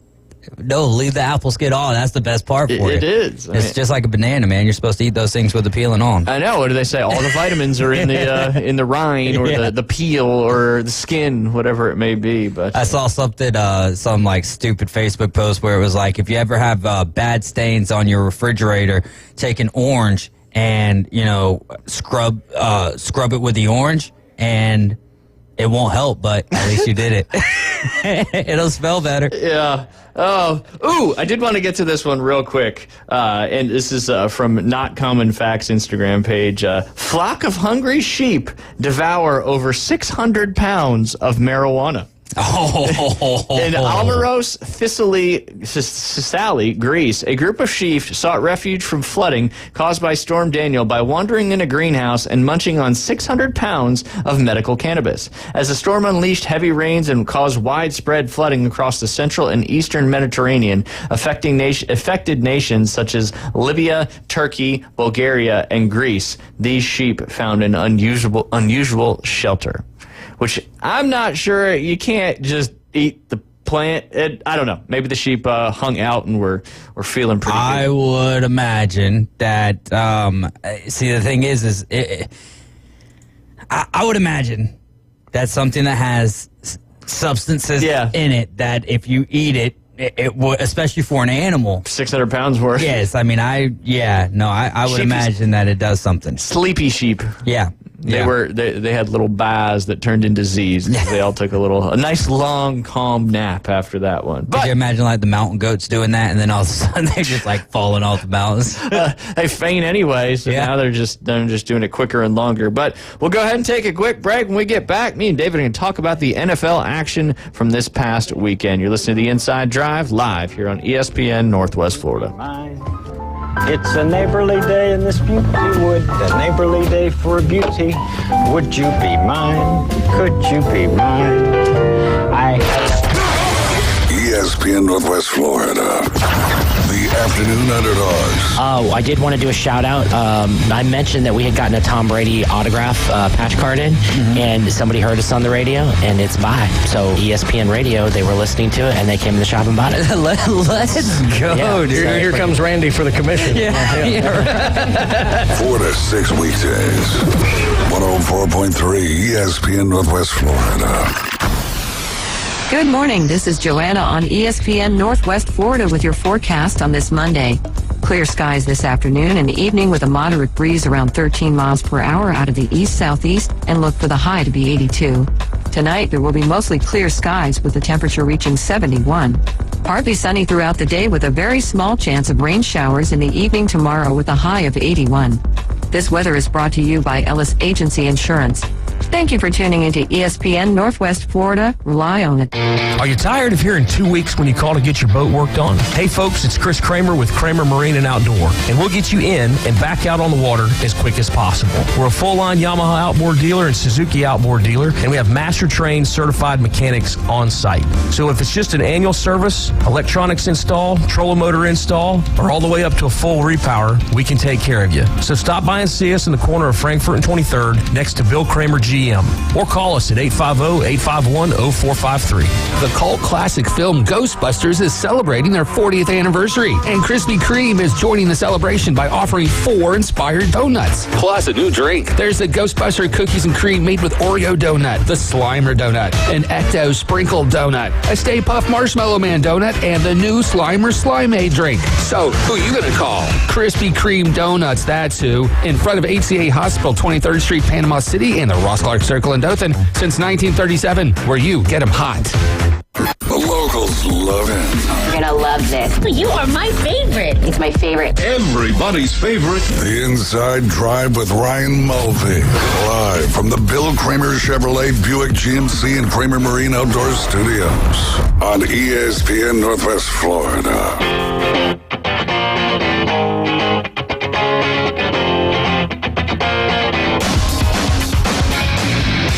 And welcome back. You're listening to the Inside Drive live here on ESPN Northwest Florida. 104.3 in Panama City and Panama City Beach. 101.9 in Port St. Joe. Week 9 is almost about done, but if you want to listen to that Monday night football game, it'll be right here on ESPN Northwest Florida. That's the Falconeers. That was last week. The Buccaneers will be, I believe they're hosting the Kansas City Chiefs. Kansas City's at the house. They're always at the house, it seems like. Every primetime game is in Arrowhead. I don't get it. I mean, I guess that's the way the schedule works. But yes, Buccaneers at the Chiefs. Buccaneers trying to hand the Kansas City Chiefs their first loss of the season, but it's going to take a lot as they are certainly missing many of their offensive weapons. And Arrowhead definitely just a tough place to play. But that coverage will start at 6:30 right here on ESPN Northwest Florida with kickoff right around 7:15. Not only will give you Mosley Dolphin football, Auburn Tiger football, and then, of course, NFL football as well, all throughout the weekend, culminating tonight with the Bucs at the Chiefs. Monday night football. All right, let's talk about Sunday football. Obviously, we didn't get a chance last week or on Friday as you were doing the Florida State High University and Mosley game, but what did you think of the Jets beating the Texans? Surprising? I don't know. Texans' offensive line has just been really rough this year. They've So second many most injuries. sacks given up to, and when you don't have we're missing two wide receivers, big time wide receivers, and it's just tough. Nico Collins, Stephon Diggs, Joe Mixon didn't seem like they used him a lot in the second half of that game after having a great Huge first half. Yeah. Injuries to the offensive line. Aaron Rodgers started getting on the same page with Devontae Adams. Garrett Wilson had a huge game, 30 points, fantasy-wise, One 2 shin's touchdowns. better than 2 feet. Yeah. Okay. Now that... See, that's actually why I mentioned this, because I wanted to get you going on this. How are we going to have, I forget which game it was last week. I don't know if it was NFL, college football. It wasn't. There was an NFL game. Yeah, it had to have been because college football is just 1 foot anyways. Yeah. So we had a game last week in the NFL where they said, it's got to be two different. Yeah. Since when does your, let's see, that was his left foot and his left shin. Yeah. When does that constitute as 2 different feet? It doesn't. Exactly. Yeah. And I cannot believe, I don't think that it changes the trajectory of the game. I think that the Jets still end up winning that game without that call. I mean, heck of a catch there from Garrett Wilson. I'm not taking anything away from that. However, why is it that we have to sit here and guess on these things, and then when y'all tell us, oh, well, that's the rule. No, but let's keep it 100. Let's keep a spade a spade. 1 foot, and on that same leg, your shin, that does not constitute a catch for me. That does not. If so, then do your little, if you tap the same foot twice, which I think is absolutely ridiculous. So I also think that it's absolutely ridiculous that your left foot and your left shin can go down, and that constitutes a touchdown. I was, as much as I had Garrett Wilson in quite a few fantasy foot. Take that touchdown away because he don't deserve the touchdown. He deserves a little nice hand clap for a great catch. Absolutely. But that's not a catch. Yeah. I guess, who knows about, because if I know, like, if you're down, if your shin's down, you're down if your elbow's down, you're down if your butt's down, but the touchdown rules are always so convoluted with what you have and don't have, and I don't know. If his right toe would have got down, if a little bit of his cleat would have got down, it just needed 2 feet, 2 feet, or the right shin and the left foot.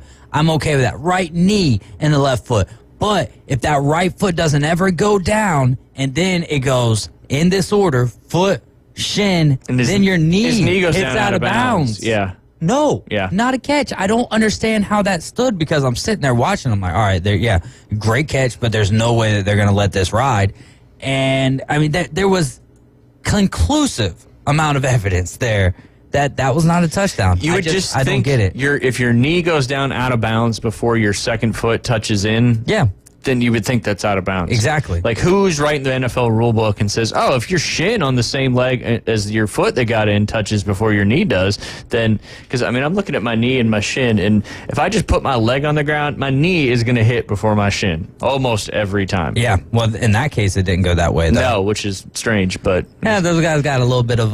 his knee is, his leg's a lot longer. I think it also depends on how you're going down and everything. Yeah, so absolutely. But yeah, wild stuff, that's for sure. I just want to make sure I got that in before we moved on to the next games. But good for the Texans. I mean, for the Jets to I mean, look, the Titans won yesterday. Colts lost, but now there's a race for the AFC.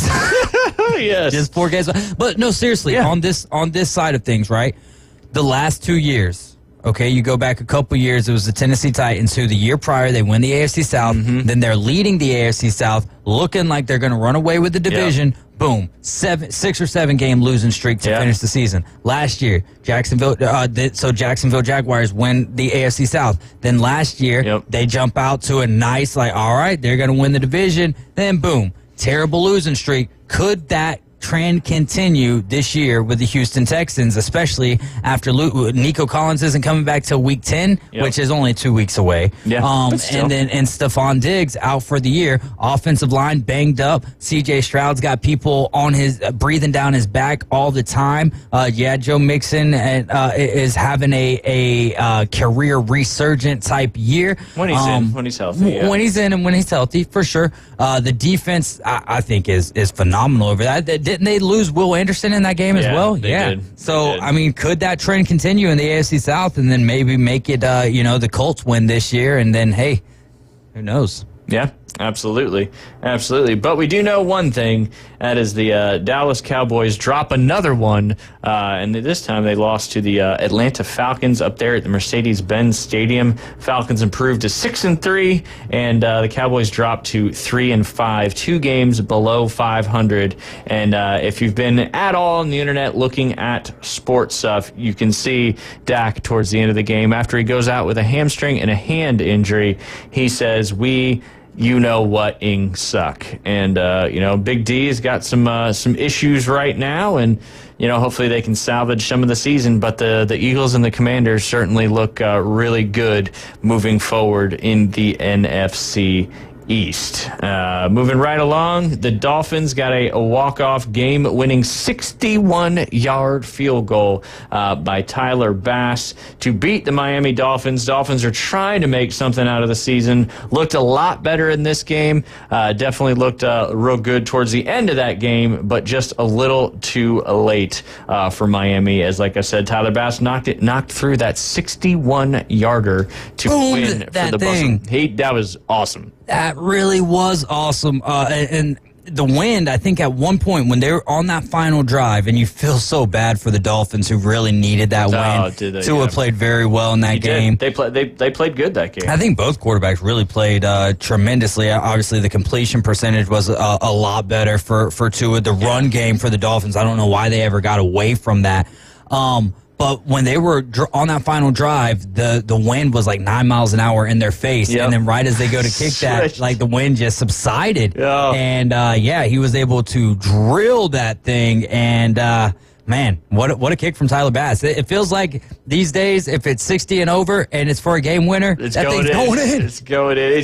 You worry more about like the 45-yarder to win the game not going in. And I wonder if that just has something to do with the ability to just drive it as hard as you need to and keeping it much straight. Where some of those shorter ones, you got to work on the angle. Yeah, you got a little tighter angle. You try to guide it a little more, and you make more mistakes. But yeah, Bills off to a commanding lead in the AFC East, 7-2. Next closest team is the New York Jets at 3-6. Their playoff chances, though, not out of the woods, as New York's next 4 games are all teams that are 4 or that were 4-4 or worse. They got a pretty favorable schedule, although the Cardinals looked pretty good yesterday. The Cardinals, the Colts, the Seahawks, and the Dolphins are the next 4 there for the Jets to try to make something out of their season. So say those 4 teams again. Yeah, let me go back to it real quick. I think you said the Cardinals, the Seahawks, the Dolphins. Yeah, the Cardinals, the Colts, the Seahawks, and the Dolphins. I mean, that is not an easy road ahead by any stretch of the imagination. Yeah, and then they go Jaguars, Rams, Bills, and Dolphins to finish out the season. Like, I wouldn't even, I wouldn't bat an eye if they didn't win another game down the road. NFL, they won't, just because, stuff happens. Exactly. Yep. But we'll see. I mean, maybe this is a win for the Jets that against the Texans that propels them in the correct direction, or we'll just have to see. No doubt. We'll have to see. No doubt. Joe Burrow had a massive game. And of course, I left him on the bench in one of my leagues. Hurts. What's that, 40 points you left there? It was a bunch. And it's just like every week, if I start Burrow, he doesn't do great. If I don't start him, he does fantastic. But that's Murphy's Law, and that's fantasy football. But they took down the 2-7 Raiders, 41-24. It's a little bit closer in the first half. The second half, the Bengals started to pull away in that one, and that led to, as we talked about earlier in the show, the Raiders making some decisions on the offensive staff, firing, I believe, the quarterback's coach, offensive coordinator, and there was one more too that might have been the offensive line coach that were shown the door this morning. The Chargers, man, watch out for the Chargers. That defense is pretty stout, and they handed the Browns a very never in doubt 27-10 loss. They covered again if you got the live when it was like 14.5 or something like that. But little fun fact about Coach Jim. The season before Jim Harbaugh for the San Francisco 49ers, they were 6-10. The first season with Jim Harbaugh, they were 13-3. In 2014, the Michigan Wolverines were 5-7. The first season with Jim Harbaugh, they were 10-3. In 2023, the total record for the Chargers last year was 5-12. So far this year, they are 5-3 after yesterday's dominating performance against the Cleveland Browns. And I think that this is a safe argument to make that this team, on paper, is a worse team than what the Chargers were last year. Yeah. And I think that that's what kind of Jim Harbaugh commands is, it's not about the names that we have here or there. But Justin Herbert was able to have a good game yesterday. Yep. And Quentin Johnston kind of broke out. I left him on the bench. That's 20 points right there. And last second found out Brian Robinson Jr. isn't playing, so I had to go pick up Dalvin Cook, who amassed me almost a point yesterday. And I lost by 3 points. Oh, man. The hurt. The hurt indeed. Yeah. But that Brian Robinson was just like, boom, hey, he's not playing. Yeah. You're like, oh, crap, who am I going to get? Luckily, in the one league I had him, I had Tracy on the bench. So I had no running backs on the bench. So it's that time of year, injury. Well, I had Najee, but he's on the bye. So Yeah, so that's basically no running backs on the bench. But yeah, Chargers looked good. J.K. Dobbins had 2 rushing touchdowns, but the defense just really put the clamps on Jameis Winston and the Cleveland Browns. And hey, Chargers are 5-3. Yeah, I know they're two games back right now. Could be 3 games if the Chiefs win again today. But I believe the Chargers still have to play the Chiefs twice. The remaining nope, they've already lost 17-10. So they've got the Chiefs one more time in Arrowhead coming up on December 8th. That'll be Sunday night football, but looking good right now to potentially have a playoff spot. But you can't argue with what Jim Harbaugh has done in his various coaching stints with not only NFL but also college teams. David's Tennessee Titans got the huge victory. I did not even watch this game yesterday. I had it on Red Zone, so I was keeping up with it. But did you see the Drake May play to tie it up? Oh yeah. I mean, I saw all of the pertinent plays in that game. Wow. That's really all you can say about that play, because it's like, first off, for them to get down there in that position, and then he's battling off, running back and forth, kind of it's crazy that there wasn't a hold called on that. Not that I said there was, but usually when you see a quarterback scramble for that long in the pocket area, somebody's holding somebody. Titans like on his back, and he still floats a pass up there, and you're like, okay, that's going to get knocked down. Ramondre Stevenson comes in to scoop it up, and it was then they go to overtime, and he throws an interception, and I think that's good for Brian Callahan. They really have to figure out their drafting process because it just has not been good to this point. You've kind of been in that same revolving kind of pattern, and haven't kind of found it yet. But Titans got the win. Patriots did not. They're now 2-7. Titans are 2-6 on the season, and the Washington Commanders continue to win football games despite the Giants' best efforts. Daniel Jones, not a terrible game, threw his first touchdown pass in MetLife Stadium in like 635 days, something like that. But it wasn't enough. They scored 12 points in the final quarter to try to get the game a little bit closer, but the Washington Commanders and Jaden Daniels were able to do enough with 2 field goals in the second half to extend their division lead, and I think it's 1 game over the Eagles, 7-2 on the season. Giants dropped to 2-7. We've already beat the dead horse about the Panthers and the Saints. I was a little surprised with the Broncos and the Ravens. It really was the first big-time competition that the Broncos had, and they just their defense had no answer for Lamar Jackson and, of course, Derrick Henry, who did another over 100.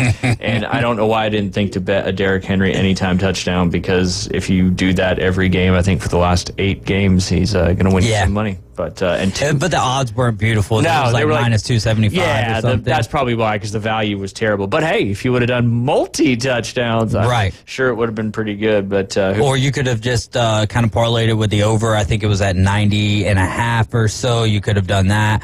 Have a Zay Flowers, Derrick Henry combination there, but you never know what's going to happen with those situations. No doubts. Props are certainly hard. And then the Eagles, they got the victory 28. Hey, hold up. Bo Nix, though. Bo Nix. Oh, yes, the catch. That was crazy. We see those plays every now and again. Yeah, and the Philly special. Most of the time, the quarterbacks are wide open, so it's just like, oh, wow, Yeah. you caught the football. This time, I think it was Cortland Sutton who threw the pass. Yep. And so he throws it out there kind of to the right boundary, right next to the pylon, and Bo Nix has to go up. And box out the defender. Fight off a defender and make the grab and come down with it in the end zone. Very impressive. Kid's a gamer. He's earning his way. He's earning his spot into the league. He even had a rushing touchdown later on in the game, but that was called back due to a hold, I believe. Yeah. So he was pretty much the only thing that was working for the Denver Broncos yesterday. And the Ravens kind of seemed to be maybe getting that pass defense worked out a little bit. Bounce back game from last week. I like what Lamar said. It's a pick your poison type offense, and we didn't really see a lot of Deontay Johnson, but Zay Flowers, I think with the addition of Deontay Johnson, is going to benefit heavily from that. 5 receptions, 127 yards, and 2 tutties. But yeah, just feed D. Henry the ball, and good things happen off that. So they bounced back after that loss to the Browns last week. But that's the NFL in a nutshell right there. What the Browns did to the Ravens last week, what happened to the Browns this week from the Chargers, and then what the Ravens did to the Broncos this week. It's Jameis Winston back to reality real quick, fast, and in a hurry, which means he's probably going to have a pretty good game next week. Yes, absolutely. So if you got him on your team, you might want to look at it next week. And then the Eagles, they're definitely trending in the right direction. That was scary, though. Yeah, now Jacksonville did almost make a comeback there. Obviously, Nakobe Dean had an interception late in that game to kind of seal the victory for the Eagles, 28-23. But let's talk about, obviously, we'll go ahead and take a quick break, and then we'll talk about the highlight of the week in NFL football, and that was Saquon Barkley's ridiculous run that everybody's talking about. You're listening to The Inside Drive. We'll be right back. ESPN Northwest Florida. The afternoon underdogs. Oh, I did want to do a shout out. I mentioned that we had gotten a Tom Brady autograph patch card in, and somebody heard us on the radio, and it's by. So ESPN Radio, they were listening to it, and they came in the shop and bought it. Let's go, dude. Here comes Randy for the commission. 4 to 6 weekdays. 104.3 ESPN Northwest Florida. Golf is a game that should be fun, but to have the most fun, you need to play your best. That's where the experts at Golf Plus come in. Their friendly staff will guide you through the buying process, answer all your questions, and can help with any repairs you need along the way. Golf Plus is your custom fitting, club repair, and golf retail shop. Golf Plus staff is non-commissioned and will work with you to find the best product for your game, just like they've been doing since 1988. Golf Plus in Dothan and Panama City Beach. Fitting, repair, retail. That's Golf Plus. Experience a higher level of service. David Adamson Designer Jewelry has been providing you the very best of fine jewelry and repair in Lynn Haven for over 32 years. David has added Amber Anderson and Russ Clear, names you've known and trusted in PCB for years with your fine jewelry and watch needs. Find that one-of-a-kind engagement ring, that special anniversary gift, or something colorful just for you.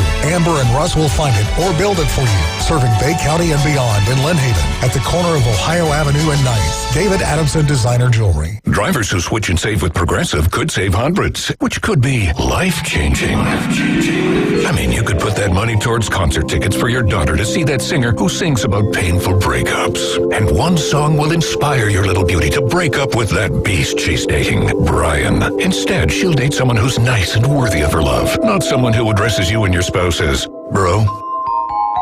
And it's all because you could save money switching at Progressive.com. Progressive Casualty Insurance Company and affiliates, not available in all states. Pound the like and crush the subscribe. Follow us on social media for the latest sports news, scores, and updates. And I never get off Instagram or Facebook and think, wow, good for everyone. Keeping you in the game. It's the Inside Drive with Ryan and Jay. Live from the Bill Kramer Chevrolet Buick GMC and Kramer Marine and Outdoor Studios at ESPN Northwest Florida.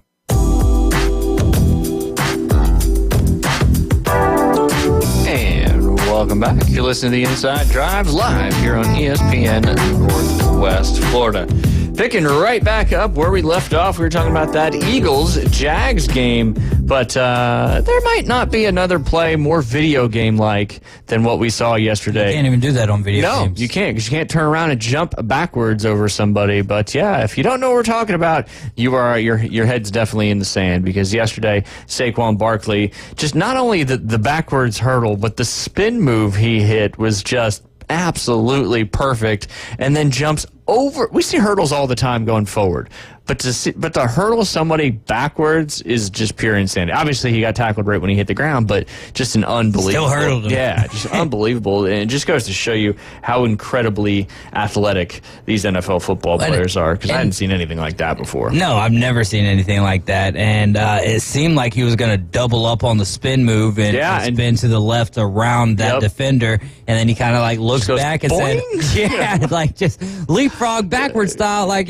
my goodness, man. And I wonder how many times he's done that in practice. Sirianni was left speechless. I think whenever I saw that, I was like, holy, I couldn't contain myself watching that live. You don't never see. Yeah, and the dude is just special. One of the more talented running backs in the league. There's no doubt about that. But the concern is, again, the Eagles having these big leads and then almost squandered. They held on to it yesterday, but man, it was getting close for a little while, and that's no disrespect to the Jaguars. It's just one of those things that sometimes you got to put all the nails in the coffin that you possibly can to keep these teams at bay. Yeah, no doubt. That's when it gets scary, is when you get a lead and you start sitting back and teams can just start picking you apart, especially when you have a decent, good quarterback like Trevor Lawrence, who's got a group of weapons. But I know even A.J. Brown, he was in kind of on the other side of the field, and he was like, you could see him go like put his hands up in the air. He's like, what just happened? I mean, two great plays from that game, because then you got the Devontae Smith touchdown. That was Garrett Wilson-esque, except for 2 feet actually in, so a legitimate touchdown. And then I got a bone to pick with Red Zone, because they did their top 5 plays, starting off that Devontae Smith touchdown was number 5. But then we go to number 2 and number 1. That's where my gripe is. They had the Saquon Barkley play at number 2. They had the Drake May touchdown pass at number 1. I'm like, okay, how many times have we seen, especially like Big Ben Roethlisberger, right? Guys hanging on to him, and he throws a touchdown It's not pass. as uncommon. Exactly. Yeah. Hurdling somebody backwards We've never never seen it. We've never seen it. So that was, to me, the number 1 play of the weekend, bar none. The best thing that I saw all weekend long. So, and there was a lot of great plays in the NFL yesterday, and a lot of great wild finishes. But yeah, that was and man, you go to the Ohio State Penn State game. How about you've got the Will Howard fumble into the end zone, right, where the ball went over the pylon. So Penn State gets the ball to drive all the way down the field on Ohio State, just for them to have a touchback of their own, and that was a great interception by the Ohio State Buckeye defensive back there. But yeah, the great plays all across the board this weekend, but there was none better than Saquon Barkley's reverse hurdle. Without a doubt. The Cardinals got after the Bears, who scored 9 total points, all in the second quarter on 3 field goals. But the Arizona Cardinals now leading the NFC West at 5-4, and I don't want to say winning some games that they shouldn't, but I think the Cardinals are they've got good weapons. Kyler Murray's playing okay despite the new Call of Duty being out. James Conner's been doing great this year, and Caleb Williams threw the ball 41 times, but they just couldn't get it into the end zone. Roma Dunze had a great game, but DeAndre Swift just couldn't really get anything going on the run game to complement the passing game. But is surprising in that one, or no. When I got the Cardinals at plus 100 money line. Nice. And that was easy peasy, easy money. Because I mean, here's the thing: if they were playing at Soldier Field, maybe I think a little bit.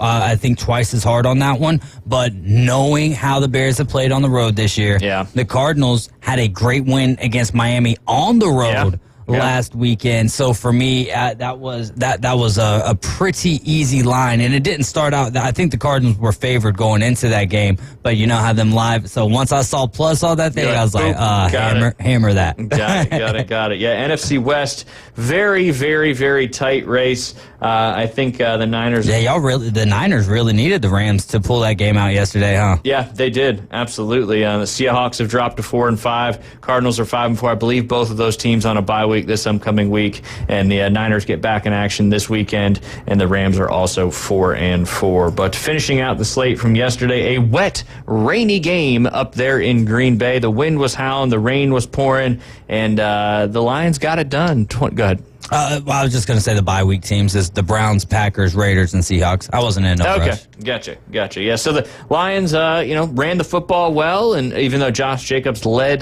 the two teams in rushing, the football was wet. Jordan Love threw it almost 40 times for 273 yards, but no touchdowns and an interception. And the Lions, Amon-Ra St. Brown, mimicked the college catch that the college player got flagged for that a lot of people had a disagreement with because there was nobody near him, and the ref just decided to throw the flag right there. But then Amon-Ra celebrates with it and did pretty good. It looked almost exactly like it. But Drake London did as well. Oh, he did too? Mm-hmm. There you go. Lots of people. That's got just three total. The Holy Incarnate or Incarnate Word receiver was the first guy to do it, and then you had Amon-Ra. Well, technically, Drake London did it first, and then Amon-Ra. Okay. Yeah, because they played him earlier. Yep, beat the Cowboys. No doubt. But Lions. Cowboys are in disarray. Yeah, and Zeke didn't, not that it mattered, but Zeke didn't play yesterday. That's why I even was like, well, I'll take a flyer on Dalvin Cook. Yeah. My goodness. Yeah. But that catch from Rico Dowdle, though. That was nuts. Yeah. That was nuts. I think that was number 3 on the Red Zone Top 5. Okay, that makes sense because it got tipped, and then he tipped it to himself and tipped it to himself one more time. And, that obviously gave him a little bit of life at that point in the game. But yeah, Lions looking like the best team in the NFL with one loss. They beat the Green Bay Packers, and a lot of people thought, it's an outdoor game, it's rainy, Jared Goff's not going to do too well. But guess what? He did enough to lead his team to another victory. Rams beat the Seahawks in overtime, 26-20 on an unbelievably great ball from Matt Stafford, rolling out to his left, throwing across his body, drops it in a bucket, and a nice one-handed grab by Demarcus Robinson to put them in the victory lane, 26-20 in overtime against the Seahawks. And then last night you had the Vikings and the Colts. First half was a little bit slow, and then the Vikings got going. Sam Darnold had 3 touchdowns, including 2 in the third quarter. Finished off the game in the fourth quarter with another touchdown pass to seal the deal for the Minnesota Vikings. They improved 6-2 on the season. Colts dropped to 4-5, but as David mentioned earlier, they are right there in the division. Yes, they are. I mean, that was man, I just needed like one more catch from Justin Jefferson last night to win the fantasy matchup, the one that I keep referring to, and that was tough because it was poor management on my behalf. But also seeing here a little bit of breaking news: Dak's hamstring injury worse than initially feared. He's going to miss multiple weeks, and we haven't heard anything about CeeDee Lamb yet either. Yeah, the hits keep on getting there for the Cowboys. But hey, Redskins. The Commanders are certainly doing what they need to do. It looks like a 2-horse race there in the NFC East. All right. Let's talk about the matchup tonight. Money line is big for the Kansas City Chiefs. -9 currently, over under 45.5. It is at Arrowhead Stadium. Baker Mayfield does not have Mike Evans or Chris Godwin. Obviously, Rachaad White is leading the helm in the backfield with Bucky Irvin. Cade Otton's in there. You've got McMillan who's trying to step up, and I even know one of the other receivers, Shepard, is out, I believe, as well. But let's see what some of these props. 9 scares me. I would love to take the Bucs +9, but I could also see the Chiefs, leading this thing 10-7 after the first half, and then they score 2 or 3 touchdowns in the second half, and Baker and the Bucs do nothing. Yeah, it seems like a player prop type night. Yeah, no doubt. Let's see. Some of those good players, well, not good. Kareem Hunt's minus 210 for an anytime touchdown. Travis Kelce's plus 110 anytime. Xavier Worthy plus 175. Bucky's got better, or he's got his odds are lower than Rachaad White because he's a little more explosive at any time there. So some anytime touchdown props certainly out there. And then, they always do that when I'm looking at these props. They always, single game parlay, here's 30% if you want it. Yep. They always do that when you're in there. It's like they know. They had Kirk Cousins for plus 100,000 for first touchdown yesterday. So I was like, all right, 100 plus 100,000. Yeah, because he never runs. Yeah, exactly. Yeah. So, then when on their first drive where it looked like they were going to score, I'm like, man, if they give it to Bijan, they get to the 1 yard line, and then the quarterback sneak in. That would have been unbelievable. Whew, that would have been something. What do you think? First touchdown. Oh, first touchdown, man. And these are always the most it's complete fun sweat. Yeah. I've never done a last touchdown because I'm not waiting until the end of the game to know. Yeah. Man, it really I think depends if I were on to who take gets any, it would be K. Dotton. Okay.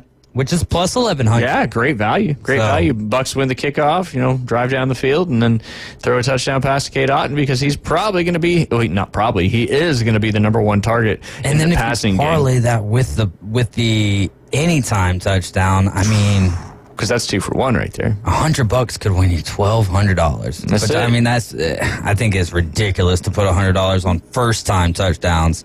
But yeah. All right, let's look at some passing. Patrick Mahomes, 245.5. What do you like there? Over or under? Ooh, man.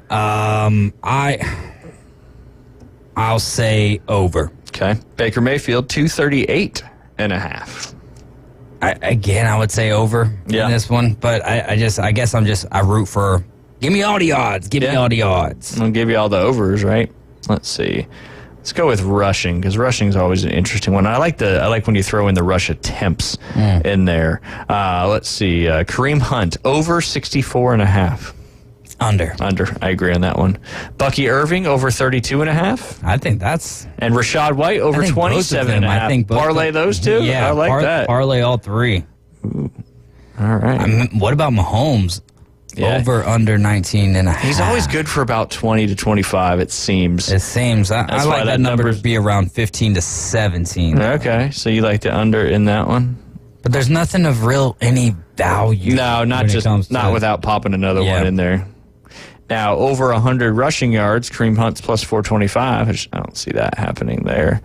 I can't. The Bucky Irving, and I know the Chiefs' rushing defense is pretty stout.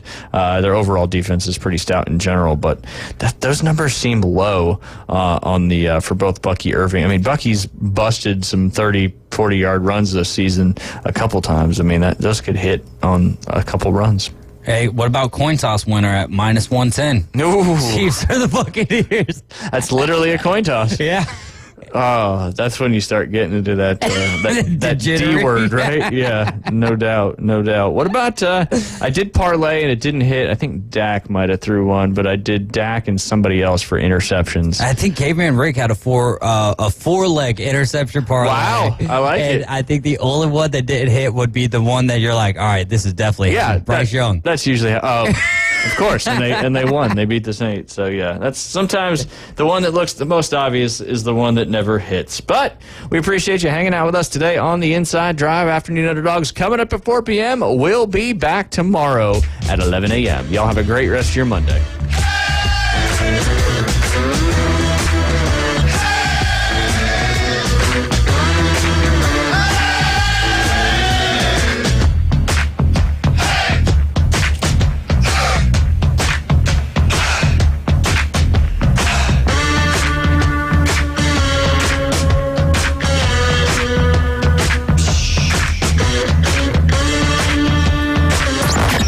PCB Hobby Takeover with Todd. Mondays at 5:20 on ESPN Northwest Florida. That is a very high-end card and very rare. Todd talks about coins, trading cards,